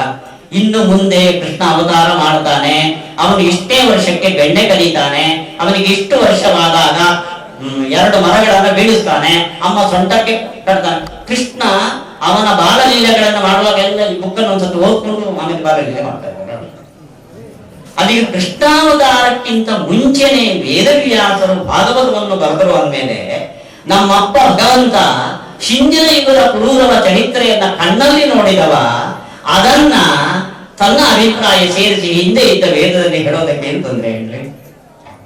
ಆದ್ರಿಂದ ಹಾಗೆ ನಾನು ಊಟ ಮಾಡುತ್ತೇನೆ ಅಂತ ಹೇಳ್ತೇವೆ. ಈ ಸೆಂಟೆನ್ಸ್ ನಾನು ಫಾರ್ಮ್ ಮಾಡಿದ್ದ, ನಾನು ಅನ್ನೋ ಶಬ್ದವನ್ನು ಕಲಿಸ್ಕೊಟ್ಟಿದ್ದು ನಮ್ಮಪ್ಪ, ಇಲ್ಲ ಸ್ಕೂಲ್ ಟೀಚರ್. ಊಟ ಅನ್ನೋ ಶಬ್ದವನ್ನು ಕಲಿಸ್ಕೊಟ್ಟಿದ್ದು ಟೀಚರ್, ನೀವು ಮೊದಲು ಶಬ್ದ ಪ್ರಯೋಗ ಮಾಡಿದ್ದಲ್ಲ. ಆದ್ರಿಂದ ನಾನು ಊಟ ಮಾಡುತ್ತೇನೆ ಅನ್ನೋದು ಇರುಷನಲ್ಲಿ ವೇದವನ್ನು ಅಪೌರುಷೇಯ ಅಂತ ಒಪ್ಪದೇ ಇದ್ದವರು ಇಲ್ವಾ? ಅವರು ಸಿದ್ಧಾಂತವನ್ನು ಪ್ರತಿಷ್ಠೆ ಮಾಡಿಲ್ವ? ನೈಯಾಯಿಕರು ಉದಾಹರಣೆ, ದ್ವೈತ ಅದ್ವೈತ ವಿಶಿಷ್ಟಾದ್ವೈತ 3 ವೇದವನ್ನು ಅಪೌರುಷೇಯ ಅಂತಾರೆ. ನೈಯಾಯಿಕರು ವೇದವನ್ನು ಅಪೌರುಷೇಯ ಅನ್ನಲ್ಲ, ಅವರು ಸಿದ್ಧಾಂತವನ್ನು ಬಿಲ್ಡಪ್ ಮಾಡಿಲ್ವ?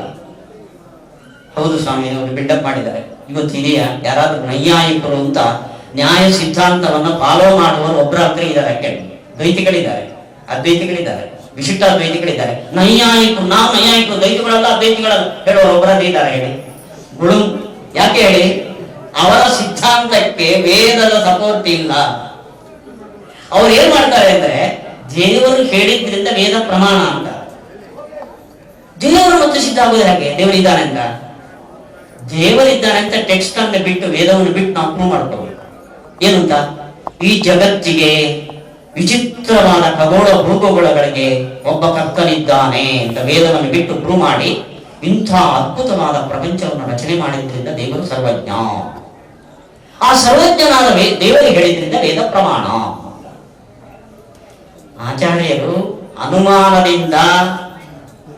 ಕಾಮಚಾರಿಣಿ ಅನುಮಾನದಿಂದ ದೇವರನ್ನ ಪ್ರೂವ್ ಮಾಡಲಿಕ್ಕೆ ಸಾಧ್ಯ ಇಲ್ಲ ಅನ್ನೋದನ್ನ ಅನುವ್ಯಾಖ್ಯಾನದಲ್ಲಿ ಜನ್ಮಾಧಿಕರಣದಲ್ಲಿ ಖಂಡತುಂಡವಾಗಿ ನಿರಾಕರಿಸಿದ್ದಾರೆ. ನೋಡಿ, ಒಂದು ಚಿಕ್ಕ ತರ್ಕವನ್ನು ಹೇಳ್ತಾರೆ. ನೀವು ದೇವರನ್ನ ಅನುಮಾನದಿಂದ ಪ್ರೂವ್ ಮಾಡ್ತೇನೆ ಅಂತ ಹೇಳಿದಾರಲ್ಲ, ಅದ್ಭುತವಾದ ಪ್ರಪಂಚ ನಿರ್ಮಾಣ ಅಂತ. ನಿಮಗೆ ಮಂತ್ರಾಲಯದಲ್ಲಿ ದೊಡ್ಡ ಒಂದು ಅದ್ಭುತವಾದ 100 ಕಟ್ಟಡ ರೂಮ್ಗಳಿರೋ ಒಂದು ಕಟ್ಟಡ ಇದೆ. ಇದನ್ನು ನಾನು ಮಾಡಿದ್ದೇನೆ ಅಂತ ಒಬ್ಬ ಹೇಳಿದ್ರೆ ನೀನು ನಂಬುತ್ತೀರಾ?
ಸಂದರ್ಭದಲ್ಲಿ ಟೀಕಾಚಾರ್ಯರು ನಹಿ ವಯಂ ವೇದಸ್ಯ ಕೂಟಸ್ಥ ನಿತ್ಯತಾಂ ಬ್ರೂಮಃ ಎಂಬುದಾಗಿ ಹೇಳ್ತಾ ಅದರ ಅರ್ಥವನ್ನ ಸ್ವಲ್ಪ ಗೊಂದಲಕ್ಕೆ ಈಡಾದಾಗ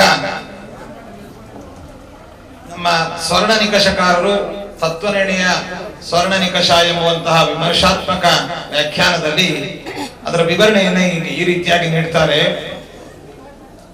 ಕೂಟಸ್ಥ ಇಲ್ಲಿ ವೇದಗಳಿಗೆ ಅತ್ರ ವೇದಾನಾಂ ನಿತ್ಯತ್ವ ನಾಮ ಕೂಟಸ್ಥತೆಯ ಆದ್ಯಂತ ಶೂನ್ಯತ್ವಂ ಅಂತ ಅಂದಿದ್ದಾರೆ. ವೇದಗಳಿಗೆ ನಿತ್ಯತ್ವ ಎಂತಂದ್ರೆ ಕೂಟಸ್ಥತೆಯ ಆದ್ಯಂತ ಶೂನ್ಯತ್ವ ಎಂಬುದಾಗಿ.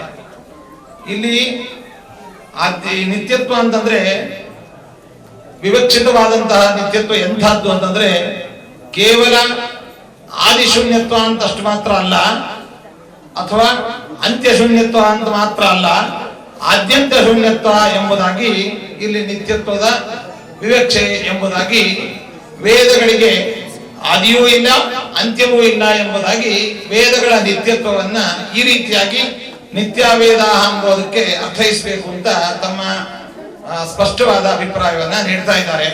ಈ ರೀತಿಯಾಗ ನಿತ್ಯತ್ವ ಅನ್ನುವಂತಹದ್ದು ಪುರಾಣಾದಿಗಳಿಗಿಲ್ಲ. ಯಾಕೆ ಅಂತಂದ್ರೆ ಪೂರ್ವಕಲ್ಪದಲ್ಲಿ ಜನ್ಮಾದ್ಯಸೇತ ಅಂತ ಇದ್ರೆ ಮುಂದಿನ ಕಲ್ಪದಲ್ಲಿ ಅದಕ್ಕೆ ತತ್ ಸಮಾನಾರ್ಥಕವಾದಂತಹ ಸೃಷ್ಟಿಯಾದ್ಯಷ್ಟಕ ಅಂತ ಆ ರೀತಿಯಾಗಿ ಆಗಬಹುದು.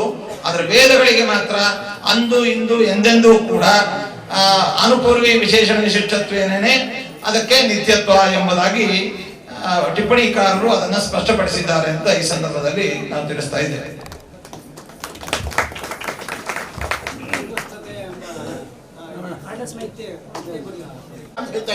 ಅಲ್ಲ ರಾಮಚಂದ್ರಾಚಾರ್ಯ ಕೃತಕತ್ವೇಪಿ ಅಂದ್ರೆ ಕೃತಕ ಆದರೂ ಹೊಸತ ಅಲ್ಲ, ಅಲ್ಲಿ ವರ್ಣಾನ ಬುದ್ಧಿಕ್ರಮ ಎಂಬುದಕ್ಕಂಥದ್ದು ಅನಿತ್ಯ, ಪರಮಾತ್ಮ ಬುದ್ಧಿಕ್ರಮ ಎಂಬುದಕ್ಕಂಥದ್ದು ನಿತ್ಯ ಎಂಬುದು ಎರಡನ್ನು ಕೂಡಿಸ್ಬೋದಲ್ವಾ?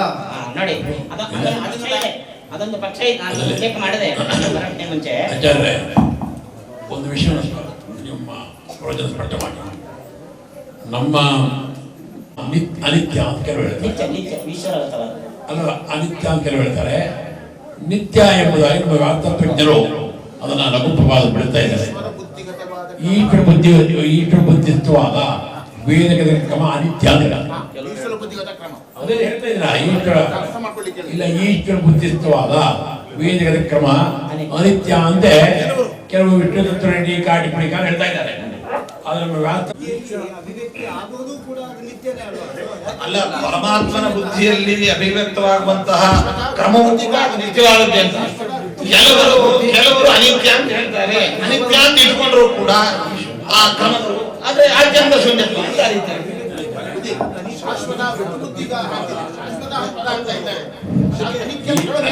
ನಾವು ಹೇಳಿದ್ದು ನೋಡಿ, ರಾಮಜನಾಚಾರ್ಯ ವೇದಗಳ ಕ್ರಮ ಕೆಲವೊಮ್ಮೆ ಬದಲಾಗತ್ತೆ ಹೇಳ್ತಾರೆ. ಆ ರೀತಿಯಾಗಿ ಇನ್ನೊಂದು ಕೃಪೆಯ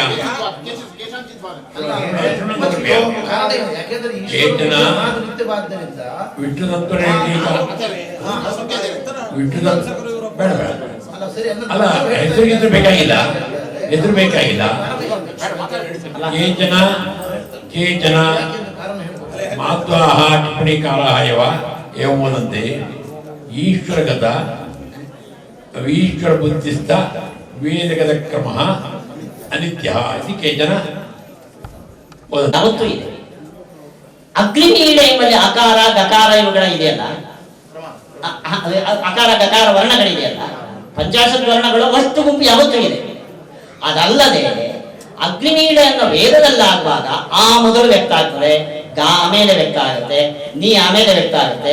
ಹೀಗೆ ವ್ಯಕ್ತಿಕ್ರಮ ಬ್ರಹ್ಮಬುದ್ಧ, ಹೀಗೆ ವ್ಯಕ್ತಿಕ್ರಮ ಇಟ್ಕೊಳ್ಳೋದಿದ್ರೆ ಕ್ರಮ ಹೇಗೆ ಕೊಡಿಸ್ತೀವಿ? ಅದಕ್ಕೆ ಈ ಲಘುಚಂದ್ರಿಕಾಕಾರ ಪರಿಹಾರ ಏನಂದ್ರೆ, ವರ್ಣಗಳು ಹೇಗೆ ನಿತ್ಯನೋ ಕ್ರಮವು ಭೌತಿಕನೂ ಅಲ್ಲ, ನಿತ್ಯ. ಕ್ರಮವು ನಿತ್ಯ. ಆದ್ರಿಂದ ವರ್ಣ ಧರ್ಮ ಕ್ರಮ ಅದು. ಅಕಾರಕ್ಕೂ ಗಕಾರಕ್ಕೂ ಏನು ಕ್ರಮ ಇದೆ? ಅಕಾರೋತ್ತರತ್ವ ಗಕಾರೇ ನಿತ್ಯ, ಆ ಕ್ರಮ ನಿತ್ಯ. ಹಾಗಾದ್ರೆ ಕೆಲವು ಕಡೆ ಗಕಾರ ಮೊದಲು ಅಕಾರ ಆಮೇಲೆ ಇರ್ತದೆ, ಏನ್ ಮಾಡ್ತೀರಿ? ಪಂಚಾಶತ್ ವರ್ಣಗಳು ಅಂದ್ರೆ 51 ವರ್ಣಗಳಲ್ಲ, ಅಕಾರಗಳು ಕೋಟಿಗಟ್ಟಲೆ. ಒಂದು ಅಕಾರ ಅಕಾರೋತ್ತರದಲ್ಲಿ ಗಕಾರ ಕಟ್ಟಿಕೊಂಡಿದೆ, ಇನ್ನೊಂದು ಗಕಾರೋತ್ತರದಲ್ಲಿ ಅಕಾರ ಕಟ್ಟಿಕೊಂಡಿದೆ. ಇಂಥ ಸೆಟ್ಗಳೇ ವೇದದ ಸೆಟ್ಗಳೇ ಹಾಗೆ ಇದೆ. ಈ ಪಕ್ಷದಲ್ಲಿ ಉಳಿದ ಟಿಪ್ಪಣಿಕಾರರು ಮಾಡಿದ ಆಕ್ಷೇಪ ಏನು ಅಂದ್ರೆ, ಕ್ರಮ ಅನ್ನೋದು ವರ್ಣಧರ್ಮ, ಅದು ನಿತ್ಯ ಆದ್ರೆ ಅದು ಉಭಯ ಸಂಬಂಧಿ. ನಿತ್ಯ ಆದ್ರೆ ಆ ಕ್ರಮವು ಧರ್ಮ, ಧರ್ಮಿಗಳಿಗೆ ಅಭೇದ ಉಂಟು. ಅಲ್ಲಿಗೆ ಆ ಕ್ರಮ ಪೂರ್ವೋತ್ತರ ವರ್ಣಗಳಿಗಿಂತ ಅಭಿನ್ನ ಆಯಿತು.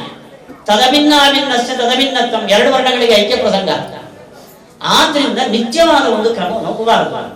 ಅಷ್ಟೇ ಅಲ್ಲದೆ ಟೀಕಾಕೃತರು ಟೀಕೆಯಲ್ಲಿ ಸ್ಪಷ್ಟವಾಗಿ ಕ್ರಮಸ್ತು ಬೌದ್ಧ ಏವ ಅಂತ ಹೇಳಿದ್ದಾರೆ. ಇದನ್ನ ಈಶ್ವರ ಬುದ್ಧಿಯಲ್ಲಿ ಬೌದ್ಧ, ನಮ್ಮ ವೇದದಲ್ಲಿ ಬೌದ್ಧ ಏವ ಈಶ್ವರ ಎದುರು ಮಾಡಲಿಲ್ಲ, ಕ್ರಮಸ್ತು ಬೌದ್ಧ ಏವ.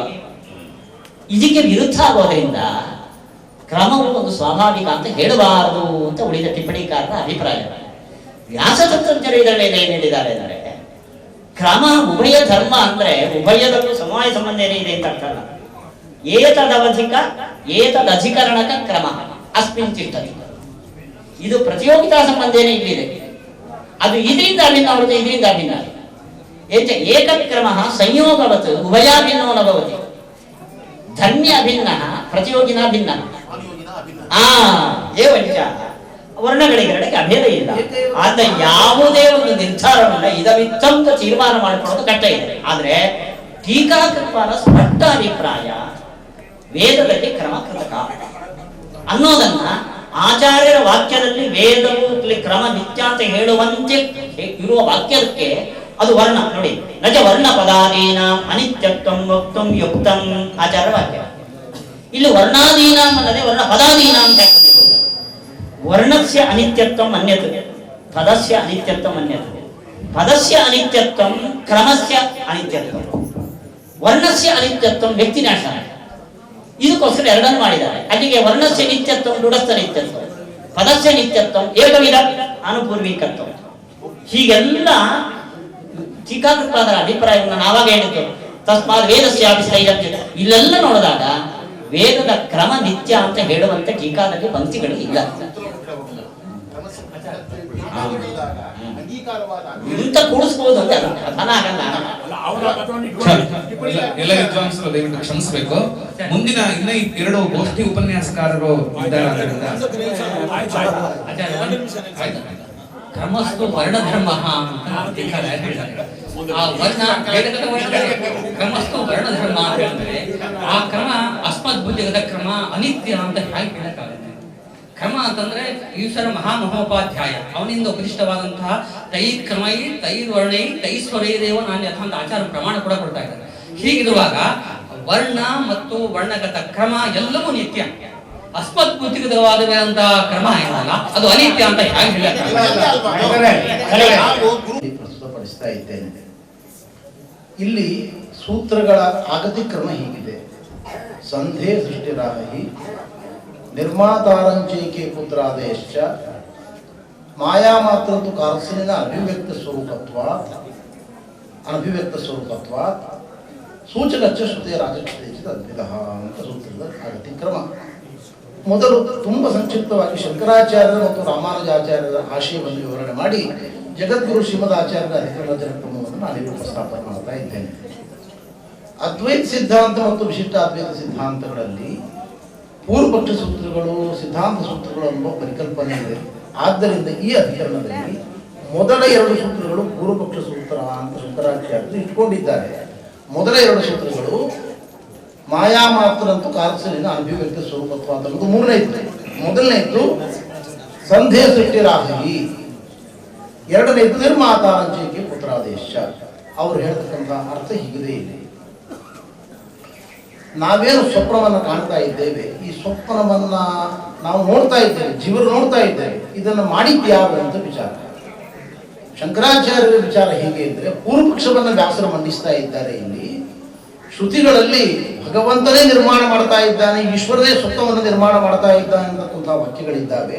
ಆದ್ದರಿಂದ ಈಶ್ವರ ಕರ್ತೃಕವಾಗಿರತಕ್ಕಂಥದ್ದು ಸ್ವಪ್ನ ಪದಾರ್ಥಗಳು. ಸ್ವಪ್ನದಲ್ಲಿ ಕಾಣತಕ್ಕಂಥ ನಾವೇನು ಗಜಪುರುಗಾದಿ ಪದಾರ್ಥಗಳನ್ನು ನೋಡ್ತಾ ಇದ್ದೇವೆ, ಅನೇಕ ಪದಾರ್ಥಗಳನ್ನು ಕಾಣ್ತಾ ಇದ್ದೇವೆ, ಇದೆಲ್ಲವೂ ಕೂಡ ಈಶ್ವರನೇ ಸೃಷ್ಟಿ ಮಾಡಿದ್ದೇವೆ ಅಂತಕ್ಕಂಥದ್ದು ಅವರ ಅಭಿಪ್ರಾಯ. ಇದಿಷ್ಟು ಪೂರ್ವಪಕ್ಷ. ಸಿದ್ಧಾಂತ ಏನೋ ಮುಂದೆ ವ್ಯಾಸರು ಹೇಳ್ತಾ ಇದ್ದಾರೆ, ಮಾಯಾ ಮಾತ್ರಂ, ಇದೆಲ್ಲವೂ ಕೂಡ ಮಾಯಿಕ, ಕಾಲ್ಪನಿಕ, ಅನಿರ್ವಚನೀಯವಾದ್ದು. ಸ್ವಪ್ನದಲ್ಲಿ ಕಾಣುವ ಯಾವ ಪದಾರ್ಥಗಳು ಸತ್ಯ ಅಲ್ಲ. ಯಾಕೆ ಅಂದ್ರೆ ಕಾರ್ಸನಿನ ಅಭಿವ್ಯಕ್ತ ಸ್ವರೂಪತ್ವ. ಕಾರ್ಸನ ಅಂದ್ರೆ ಅವರು ಕೊಡ್ತಕ್ಕಂಥ ವಿವರಣೆ ದೇಶ ಸಂಪತ್ತಿ, ಕಾಲ ಸಂಪತ್ತಿ, ನಿಮಿತ್ತ ಸಂಪತ್ತಿ. ತುಂಬಾ ಸಂಕ್ಷೇಪವಾಗಿ ಹೇಳ್ತೇನೆ. ಸ್ವಪ್ನದಲ್ಲಿ ನಾನು ಹಿಮಾಲಯವನ್ನು ಕಾಣುತ್ತೇನೆ. ಆ ಹಿಮಾಲಯ ನನ್ನ ಮನಸ್ಸಿನ ಒಳಪದರೊಳಗೆ ಬರ್ಲಿಕ್ಕೆ ಸಾಧ್ಯ ಇಲ್ಲ. ನಾನು ಮಲಗಿದ್ದೇನೆ, ವರ್ಷಾ ಋತುವಿನಲ್ಲಿ ಗ್ರೀಷ್ಮ ಋತುವಿನ ದೃಶ್ಯಗಳನ್ನು ಕಾಣುತ್ತೇನೆ. ಇವೆಲ್ಲವನ್ನು ಉತ್ಪಾದನೆ ಮಾಡ್ಲಿಕ್ಕೆ ಸಾಧ್ಯ ಆಗುವುದಿಲ್ಲ. ಕಾರಣವನ್ನು ಪರ್ಯಾಲೋಚನೆ ಮಾಡ್ಲಿಕ್ಕೆ ಹೋದ್ರೆ ಇದಕ್ಕೆ ಉಪಾದಾನ ಕಾರಣ, ನಿಮಿತ್ತ ಕಾರಣ ಯಾವುದು ಅಂತ ವಿಚಾರ ಮಾಡಿದರೆ ಉಪಾದಾನ ಕಾರಣವೂ ಯಾವುದೂ ಇಲ್ಲ, ನಿಮಿತ್ತ ಕಾರಣವೂ ಯಾವುದೂ ಇಲ್ಲ. ಆದ್ದರಿಂದಾಗಿ ಸ್ವಪ್ನದಲ್ಲಿ ಕಾಣತಕ್ಕಂತಹ ಪದಾರ್ಥಗಳೆಲ್ಲವೂ ಕೂಡ ಸುಳ್ಳು ಅನ್ನೋದು ಶಂಕರಾಚಾರ್ಯರು ಕಂಡುಕೊಂಡ ಸಿದ್ಧಾಂತ ಇದೆ. ರಾಮಾನುಜಾಚಾರ್ಯರು ಪೂರ್ವಪಕ್ಷ ಕ್ರಮದಲ್ಲಿ ಏನ್ ಮಾಡ್ತಾರೆ ಅಂದ್ರೆ ಜೀವನೇ ಕರ್ತ ಅಂತ ಪೂರ್ವಪಕ್ಷವನ್ನು ಮಂಡನೆ ಮಾಡಿದ್ದಾರೆ. ಅಲ್ಲ, ಸತ್ಯಸಂಕಲ್ಪವಾದಿಗಳು ಜೀವನಿಗೆ ಶ್ರುತವಾಗಿ ಅಲ್ಲಿ ಪ್ರಕರಣದಲ್ಲಿ ಶ್ರುತವಾಗಿದ್ದಾವೆ, ಜೀವನದಲ್ಲಿ ಇದು ಬಾಧಿತ ಅಲ್ವೇ ಅಂತಂದ್ರೆ ಪರಮಾರ್ಥದಲ್ಲಿ ನಮ್ಮ ಸಿದ್ಧಾಂತದಲ್ಲಿ ಮುಕ್ತಿಯಲ್ಲೂ ಸತ್ಯಸಂಕಲ್ಪವಾದಿ ಗುಣಗಳನ್ನು ಜೀವನಿಗೆ ಒಪ್ಪಿದ್ದೇವಾದ್ದರಿಂದ ಅಂತರ್ಗತವಾ ಸತ್ಯಸಂಕಲ್ಪವಾದಿಗಳು ಜೀವನದಲ್ಲಿ ಇದ್ದಾವಾದ್ದರಿಂದ ಜೀವ ಸತ್ಯಸಂಕಲ್ಪ ಆಗ್ಬಹುದು, ಅವನಿಂದ ಸೃಷ್ಟಿ ಆಗ್ಬಹುದು ಅಂತ ಪೂರ್ವಪಕ್ಷವನ್ನು ಮಂಡನೆ ಮಾಡಿ ಒಪ್ಪಿದ್ದಾರೆ. ಸಿದ್ಧಾಂತರು ಒಪ್ಪಿದ್ದಾರೆ. 8 ಧರ್ಮಗಳು ಅಲ್ಲಿ ಆವಿಷ್ಕಾರ ಆಗ್ತದೆ ಅಂತ ಹೇಳುವಾಗ ಅದನ್ನು ಒಪ್ಪಿಕೊಂಡಿದ್ದಾರೆ. ಕೊನೆಯ ಸಿದ್ಧಾಂತಕ್ಕೆ ಬರ್ತೇವೆ. ಮಾಯಾ ಶಬ್ದಕ್ಕೆ ಅವರು ಜನಕಸ್ಯ ಕುಲೇ ಜಾತ ದೇವಮಾಯೇವ ನಿರ್ಮಿತ ಅಂತ ರಾಮಾಯಣ ವಾಕ್ಯವನ್ನು ಉಲ್ಲೇಖ ಮಾಡಿ ಮಾಯಾ ಶಬ್ದಕ್ಕೆ ಆಶ್ಚರ್ಯ ಎಂಬತಕ್ಕಂಥ ಅರ್ಥವನ್ನು ಇಟ್ಟುಕೊಂಡು ಸ್ವಪ್ನದಲ್ಲಿ ಕಾಣತಕ್ಕಂಥ ವಸ್ತು ತುಂಬಾ ಆಶ್ಚರ್ಯಕರವಾದದ್ದು, ಇದು ಭಗವಂತನಿಗೆ ಸೃಷ್ಟವಾದ ಸಿದ್ಧಾಂತವನ್ನು ಮಾಡಿದ್ದಾರೆ. ಇಷ್ಟು ರಾಮಾಯಣ ಮತ್ತು ಶಾಂಕರ ಸಿದ್ಧಾಂತಗಳ ಸೂಕ್ಷ್ಮವಾದ ಪರ್ಯಾಲೋಚನೆ. ನಮ್ಮ ಸಿದ್ಧಾಂತದಲ್ಲಿ ಟೀಕಾಕೃತವಾದರೂ ಮಂಡನೆ ಮಾಡಿರ್ತಕ್ಕಂಥ ಕ್ರಮ ಹೀಗಿದೆ. ಸ್ವಲ್ಪ ಪೂರ್ವಪಕ್ಷವನ್ನ ತತ್ವಪ್ರಕಾಶಕ ರೀತಿಯಿಂದ ಮೊದಲು ಹೇಳ್ತೇನೆ, ಸಿದ್ಧಾಂತವನ್ನು ಹೇಳ್ತೇನೆ, ಆಮೇಲೆ ನ್ಯಾಯಶುದ್ಧಿಯ ವಿಷಯವನ್ನು ನಾನೇ ಅನುವಾದ ಮಾಡೋದ್ರೆ ಮಾಡ್ತೇನೆ. ಇಲ್ಲಾಂದ್ರೆ ಪ್ರಶ್ನೆ ರೂಪದಲ್ಲಿ ಮುಂದೆ ಚರ್ಚೆ ನಡೀಲಿ ಅಂದ್ರೆ ಹಾಕ್ಬೇಕಾದ್ರೂ ಆಗ ಮಾಡಿ ಹೇಗೆ ಅನ್ಕೋರು ಹಾಗೆ. ಇಲ್ಲಿ ಟೀಕಾಕೃತವಾದರೂ ಮಂಡನೆ ಮಾಡತಕ್ಕಂಥ ಕ್ರಮ ಹೀಗಿದೆ. ನಾವೇನು ಸ್ವಪ್ನವನ್ನು ಕಾಣ್ತಾ ಇದ್ದೇವೆ, ಸ್ವಪ್ನದಲ್ಲಿ ನಾನಾ ಬಗೆಯ ಪದಾರ್ಥಗಳನ್ನು ಕಾಣ್ತಾ ಇದ್ದೇವೆ, ಇದು ಪರಮೇಶ್ವರನಿಂದ ಸೃಷ್ಟವಾಗಿದೆ, ಪರಮಾತ್ಮನಿಂದ ಸೃಷ್ಟವಾಗಿದೆ ಎಂದು ಒಪ್ಪಲಿಕ್ಕೆ ಸಾಧ್ಯವಾಗುವುದಿಲ್ಲ. ಮೊಟ್ಟ ಮೊದಲನೇ ಈ ಪದಾರ್ಥಗಳು ಸತ್ಯವೇ ಸುಳ್ಳೆ ಎಂಬುದನ್ನು ಸ್ವಲ್ಪ ವಿಚಾರ ಮಾಡಬೇಕು. ಇದು ಸತ್ಯ ಅಂತ ಖಂಡಿತ ಅಲ್ಲ, ಇದು ಅನಾದಿನಿತ್ಯ ಅಲ್ಲ. ಅನಾದಿನಿತ್ಯ ಯಾಕಲ್ಲ ಅಂದ್ರೆ ಅನಾದಿನಿತ್ಯವಾದ ವಸ್ತುಗಳು ಮೊದಲು ಇದ್ದಾವೆ, ಕೊನೆಗೂ ಇದ್ದಾವೆ. ಸ್ವಪ್ನ ಪದಾರ್ಥಗಳು ಕನಸು ನೋಡುವಾಗ ಮಾತ್ರ ಕಾಣ್ತಾ ಇದ್ದಾರೆ. ಆದ್ರಿಂದ ಇವುಗಳನ್ನ ಅನಾದಿನಿತ್ಯ ಅಂತ ಅಂಗೀಕಾರ ಮಾಡಲಿಕ್ಕೆ ಸಾಧ್ಯ ಇಲ್ಲ. ಬೇಡ, ಉತ್ಪತ್ತಿ ವಿನಾಶ ಉಂಟು ಅಂತ ಹೇಳ್ತೇವೆ ಅಂದ್ರೆ ಉತ್ಪತ್ತಿ ವಿನಾಶವನ್ನು ಹೇಳುವುದಾದ್ರೆ ಒಂದು ಮಡಿಕೆ ಇದೆ, ಒಡೆದ ಮೇಲೆ ಅದರ ಅವಶೇಷಗಳಿದ್ದಾವೆ.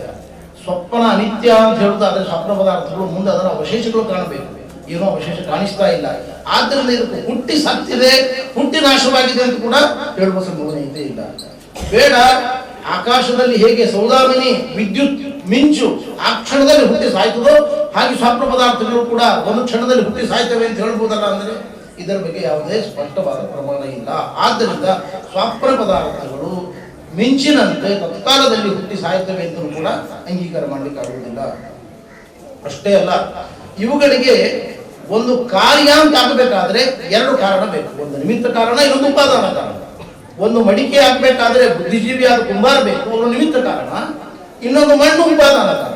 ಹಾಗೆ ಸ್ವಪ್ನ ಪದಾರ್ಥಗಳನ್ನು ನಾವು ಸತ್ಯ ಅಂತ ಹೇಳುವುದಾದರೆ ಅದಕ್ಕೊಂದು ನಿಮಿತ್ತ ಕಾರಣವನ್ನು ಹೇಳಬೇಕು, ಉಪಾದಾನ ಕಾರಣವನ್ನು ಹೇಳಬೇಕು. ಇಲ್ಲಿ ಯಾವುದೇ ಉಪಾದಾನ ಕಾರಣ ನಮಗೆ ಗೋಚರವಾಗ್ತಾ ಇಲ್ಲ.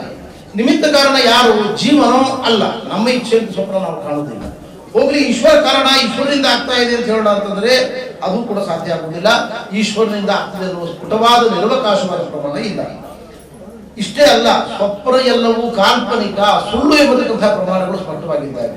ಸ್ವಪ್ನ ಮಾಯಾ ಸ್ವರೂಪೇತಿ ದೃಷ್ಟಿರನ್ನೀಹಿ ಅಂತ ಉಪನಿಷತ್ತಿನಲ್ಲೇ ಸ್ವಪ್ನದಂತೆ ಎಲ್ಲ ಪದಾರ್ಥಗಳು ಅಸತ್ಯ ಅಂತ ಹೇಳ್ತಾ ಉಂಟು. ಅದರಿಂದ ಸ್ವಪ್ನ ಎಂಬುದು ಸುಳ್ಳು, ಕಾಲ್ಪನಿಕ ಅಂತ ಗೊತ್ತಾಗ್ತದೆ.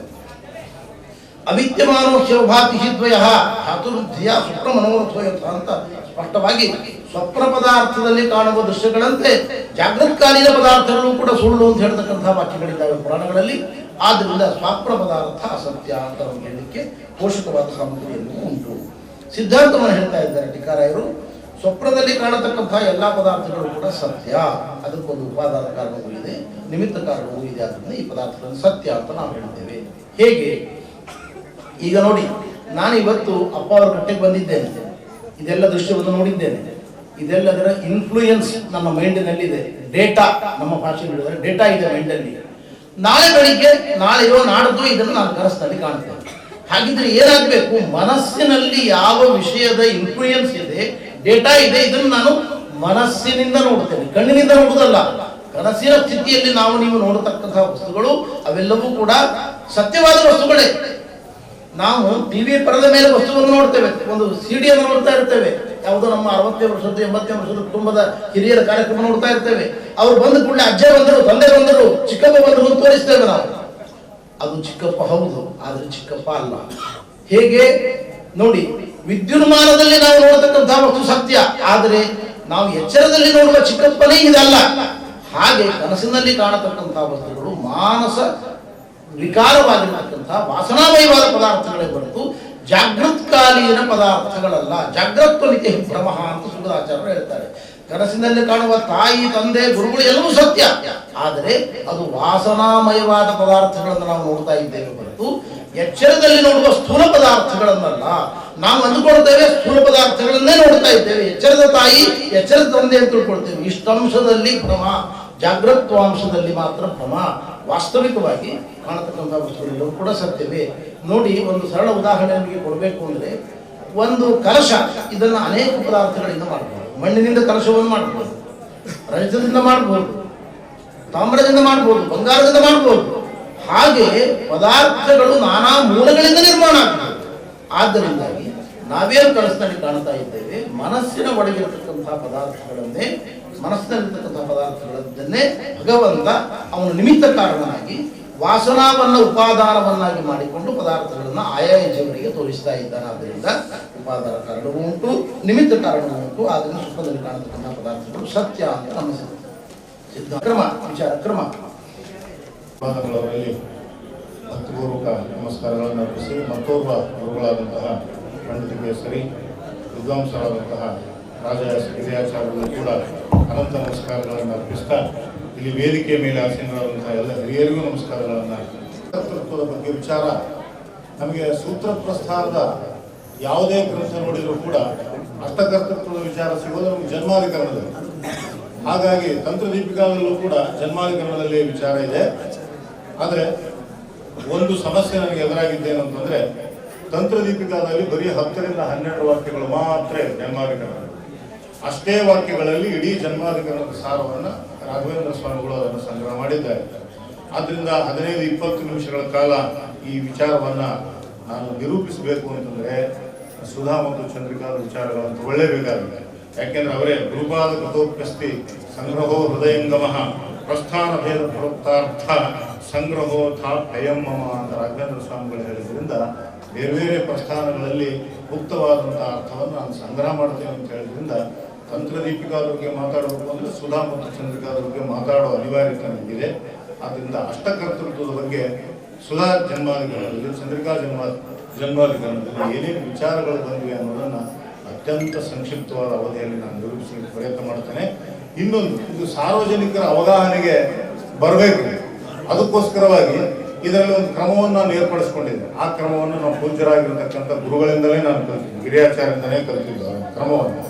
ಅದು ಹಂತ ಹಂತವಾಗಿ ವಿಷಯವನ್ನು ಬೆಳೆಸ್ತಾ ಹೋದರೆ ಅದು ಅವಗಾಹನೆಗೆ ಅನುಕೂಲ ಆಗಲ್ಲ. ಅದನ್ನು ಎಷ್ಟಾದರೂ ಸಾಧ್ಯವಾದಷ್ಟು ಕೂಡ ಅದನ್ನು ಗ್ರಹಿಸಲಿಕ್ಕೆ ಅನುಕೂಲ ಆಗುತ್ತೆ ಅನ್ನೋ ದೃಷ್ಟಿಯಿಂದ ಪ್ರಶ್ನೋತ್ತರ ರೂಪದಲ್ಲಿ ಇದನ್ನು ನಾನು ಈ ವಿಷಯವನ್ನು ಬೆಳೆಸ್ಕೊಂಡು ಹೋಗಿದೆ. ಮೊದಲು ಅಥಾತ್ವ ಬ್ರಹ್ಮ ಜಿಜ್ಞಾಸ ಅಂತ ಪ್ರಥಮ ಸೂತ್ರ, ಅದರಲ್ಲಿ ಬ್ರಹ್ಮ ಸ್ವರೂಪದ ವಿಚಾರವನ್ನು ವಿಧಾನ ಮಾಡಿದ್ದಾರೆ. ಬ್ರಹ್ಮ ಜಿಜ್ಞಾಸ್ಯನಾಗಿದ್ದಾನೆ. ಜಿಜ್ಞಾಸ್ಯನಾದಂತಹ ಬ್ರಹ್ಮನಿಗೆ ಮುಂದಿನ ಸೂತ್ರದಲ್ಲಿ ಲಕ್ಷಣವನ್ನು ಹೇಳ್ತಾ ಇದ್ದಾರೆ. ಅದನ್ನು ಶ್ರೀಮದಾಚಾರ್ಯ ಅನುವ್ಯಾಖ್ಯಾನದಲ್ಲಿ ಹೇಳ್ತಾರೆ. ಅಂತಃಸಮುದ್ರಗಂ ವಿಶ್ವಪ್ರಸೂತೇ ಕಾರಣಂತು ಯತ್ ಸೂಕ್ತೋಪನಿಷದಾದ್ಯುಕ್ತಂ ಜನ್ಮಾದ್ಯಸ್ಯೇತಿ ಲಕ್ಷ್ಯತೆ ಅಂತ. ಅಂದರೆ ಈ ಜಿಜ್ಞಾಸ್ಯನಾದಂತಹ ಬ್ರಹ್ಮ ಎಂಥವನು ಅಂತಂದರೆ ಅವನು ಸಮುದ್ರದ ಮಧ್ಯಭಾಗದಲ್ಲಿ ಇರೋನು, ವಾಸ ಮಾಡೋನು. ವಿಶ್ವಪ್ರಸೂತೇ ಕಾರಣ ಅಂದರೆ ವಿಶ್ವದ ಸೃಷ್ಟಿಗೆ ಮೂಲಭೂತವಾದ ಪ್ರಕೃತಿ ಏನಿದೆ ಅದಕ್ಕೂ ಕಾರಣನಾಗಿರತಕ್ಕಂಥ ಪುರುಷ. ಆಮೇಲೆ ಅಂಗಣಿ ಸೂಕ್ತ ಮತ್ತು ವಾಮನ ಸೂಕ್ತಾದಿಗಳಲ್ಲಿ ಪ್ರತಿಪಾದ್ಯ, ಮಹಾನಾರಾಯಣ ಉಪನಿಷತ್ತು, ತೈತ್ರಿಯ ಉಪನಿಷತ್ತು ಇತ್ಯಾದಿಗಳಲ್ಲಿ ಪ್ರತಿಪಾದ್ಯ, ಆಪವನಾರ ಇತ್ಯಾದಿ ಸ್ಮೃತಿಗಳಿಂದಲೂ ಕೂಡ ಪ್ರತಿಪಾದ್ಯನಾಗಿರ್ತಕ್ಕಂಥವನು. ಅಂಥ ಬ್ರಹ್ಮನಲ್ಲಿ ಅಷ್ಟ ಧರ್ಮಗಳಿದೆ. ಜನ್ಮಾದ್ಯಸ್ಯತಃ ಎಂತಕ್ಕಂಥ ಸೂತ್ರ ಅಂತ ಬ್ರಹ್ಮನಲ್ಲಿ 8 ಧರ್ಮಗಳನ್ನು ಹೇಳುತ್ತೆ. ಅದು ಯಾವುದು 8 ಧರ್ಮಗಳು ಅಂದರೆ, ಸಾಮಾನ್ಯವಾಗಿ ಸಾರ್ವಜನಿಕರು ಭಗವಂತ ಈ ಜಗತ್ತಿನ ಸೃಷ್ಟಿ ಸ್ಥಿತಿ ಲಯ ಈ ಮೂರನ್ನು ಮಾತ್ರ ಮಾಡ್ತಾನೆ ಅನ್ನೋ ಕಲ್ಪನೆ ಇರುತ್ತೆ. ಭಗವಂತ ಜಗತ್ತಿನ ಸೃಷ್ಟಿಗೆ, ಸ್ಥಿತಿಗೆ ಮತ್ತು ಸಂಹಾರಕ್ಕೆ ಕಾರಣನಾದಂತೆ ಜಗತ್ತನ್ನು ನಿಯಮನ ಮಾಡ್ತಾನೆ, ಜ್ಞಾನ ಕೊಡ್ತಾನೆ, ಅಜ್ಞಾನ ಕೊಡ್ತಾನೆ. ಈ ವಿಚಾರದಲ್ಲಿ ಯಥಾಯೋಗ್ಯವಾಗಿ ಅಂದರೆ ಯಾರ್ಯಾರು ಯಾವುದು ಪಾಸಿಬಲ್ ಅಷ್ಟನ್ನು ಮಾತ್ರ ಕೊಡ್ತಾ ಹೋಗ್ತಾನೆ. ಜ್ಞಾನ ಕೊಡ್ತಾನೆ, ಅಜ್ಞಾನ ಕೊಡ್ತಾನೆ, ಬಂಧ ಮೋಕ್ಷಗಳನ್ನು ಕರುಣಿಸ್ತಾನೆ. ಹೀಗೆ 8 ಜಗತ್ತಿಗೆ ಕರುಣಿಸೋನು ಭಗವಂತ ಅಂತ ಜನ್ಮಾದ್ಯಸ್ಯತಃ ಅಂತಕ್ಕಂಥ ಸೂತ್ರ ಹೇಳುತ್ತೆ. ಅದರ ಸರಿಯಾದ ಸರಳವಾದ ವಿವರಣೆ ಮಾಡೋದಾದ್ರೆ, ಅಸ್ಯ ಅಂದರೆ ಈ ಪ್ರಮಿತವಾದಂತಹ ಜಗತ್ತು, ಪ್ರಮಿತ ಅಂದರೆ ಪ್ರತ್ಯಕ್ಷ, ಅನುಮಾನ, ಆಗಮಗಳಿಂದ ಪ್ರಮಿತವಾಗಿರ್ತಕ್ಕಂತಹ ಈ ಜಗತ್ತಿಗೆ ಜನ್ಮಾದಿ, ಜನ್ಮವೇ ಮೊದಲಾದ 8 ಯಾರು ಕೊಡ್ತಾರೋ, ಯತಃ ಯಾರಿಂದ ಈ ಜಗತ್ತಿಗೆ ಆಗಿದೆಯೋ ತತ್ ಅವನು ಬ್ರಹ್ಮ ಅಂತ ಒಟ್ಟಾರೆ ಈ ಸೂತ್ರ ಬ್ರಹ್ಮನಿಗೆ ಸೃಷ್ಟ್ಯಾದ್ಯಷ್ಟಕರ್ತೃತ್ವವನ್ನು ಹೇಳುತ್ತೆ. ಇಷ್ಟು ಪೀಠಿಗೆಯನ್ನು ನಾವು ಇಟ್ಕೊಂಡು ಮುಂದೆ ಹೊರಡೋಣ. ಇಲ್ಲಿ ಪ್ರಶ್ನೆ ಏನು ಬರುತ್ತೆ ಅಂತಂದ್ರೆ, ಮಾಯಾವಾದಿಗಳಲ್ಲಿ ಒಂದು ವಿಚಾರ ಇದೆ. ಪ್ರಥಮ ಸೂತ್ರದಲ್ಲಿ ಬ್ರಹ್ಮ ಜಿಜ್ಞಾಸವನ್ನು ವಿಧಾನ ಮಾಡಿದ್ದಾರೆ.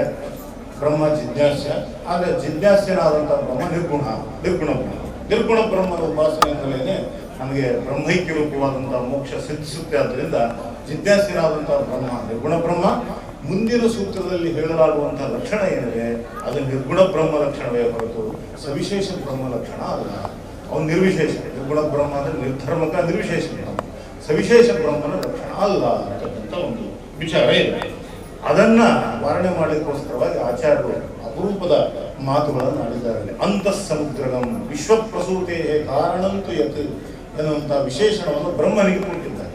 ಅಂತಃಸಮುದ್ರಗತ್ವ, ವಿಶ್ವಪ್ರಸೂತಿ ಕಾರಣತ್ವ ಧರ್ಮಗಳನ್ನು ಬ್ರಹ್ಮನಲ್ಲಿ ಹೇಳ್ತಾ ಇದ್ದಾರೆ. ಧರ್ಮ ವಿಶಿಷ್ಟನಾಗಿರ್ತಕ್ಕಂಥ ಬ್ರಹ್ಮ ಸವಿಶೇಷ ಬ್ರಹ್ಮನೇ. ಆದ್ದರಿಂದ ಸವಿಶೇಷ ಬ್ರಹ್ಮನೇ ಇದಕ್ಕೆ ಲಕ್ಷ್ಯ. ಹಾಗೆ ವಿಚಾರ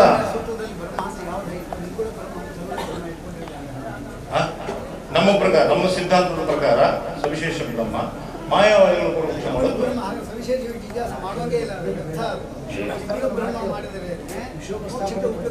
ಹೌದು. ನಾವು ಒಪ್ಪಿಸ್ತಾ ಇರೋದು ಅವರಿಗೆ ಅವನು ಸವಿಶೇಷ ಬ್ರಹ್ಮನೇ ಲಕ್ಷ್ಯ ಅಂತ ಒಪ್ಪಿಸ್ತಾ ಇರೋದು. ಇನ್ನೂ ಬರುತ್ತೆ ಖಂಡನೆ, ಅದು ಸ್ಪಷ್ಟ ಆಗುತ್ತೆ. ಖಂಡನೆ ಇನ್ನೂ ಬರುತ್ತೆ. 2-3 ಅಂಶಗಳ ಖಂಡನೆ ಇದೆ.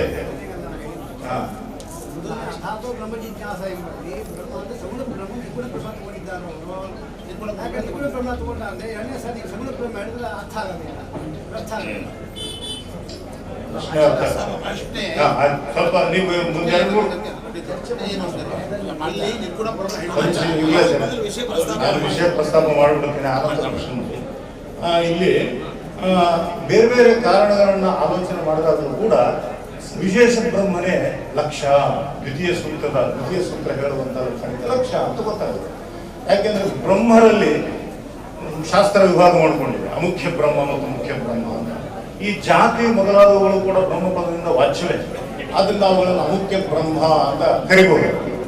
ಆದ್ರಿಂದ ಈ ಲಕ್ಷಣಕ್ಕೆ ಲಕ್ಷ್ಯ ಅಮುಖ್ಯ ಬ್ರಹ್ಮನೋ ಮುಖ್ಯ ಬ್ರಹ್ಮನೋ ಅಂತ ಪ್ರಶ್ನೆ.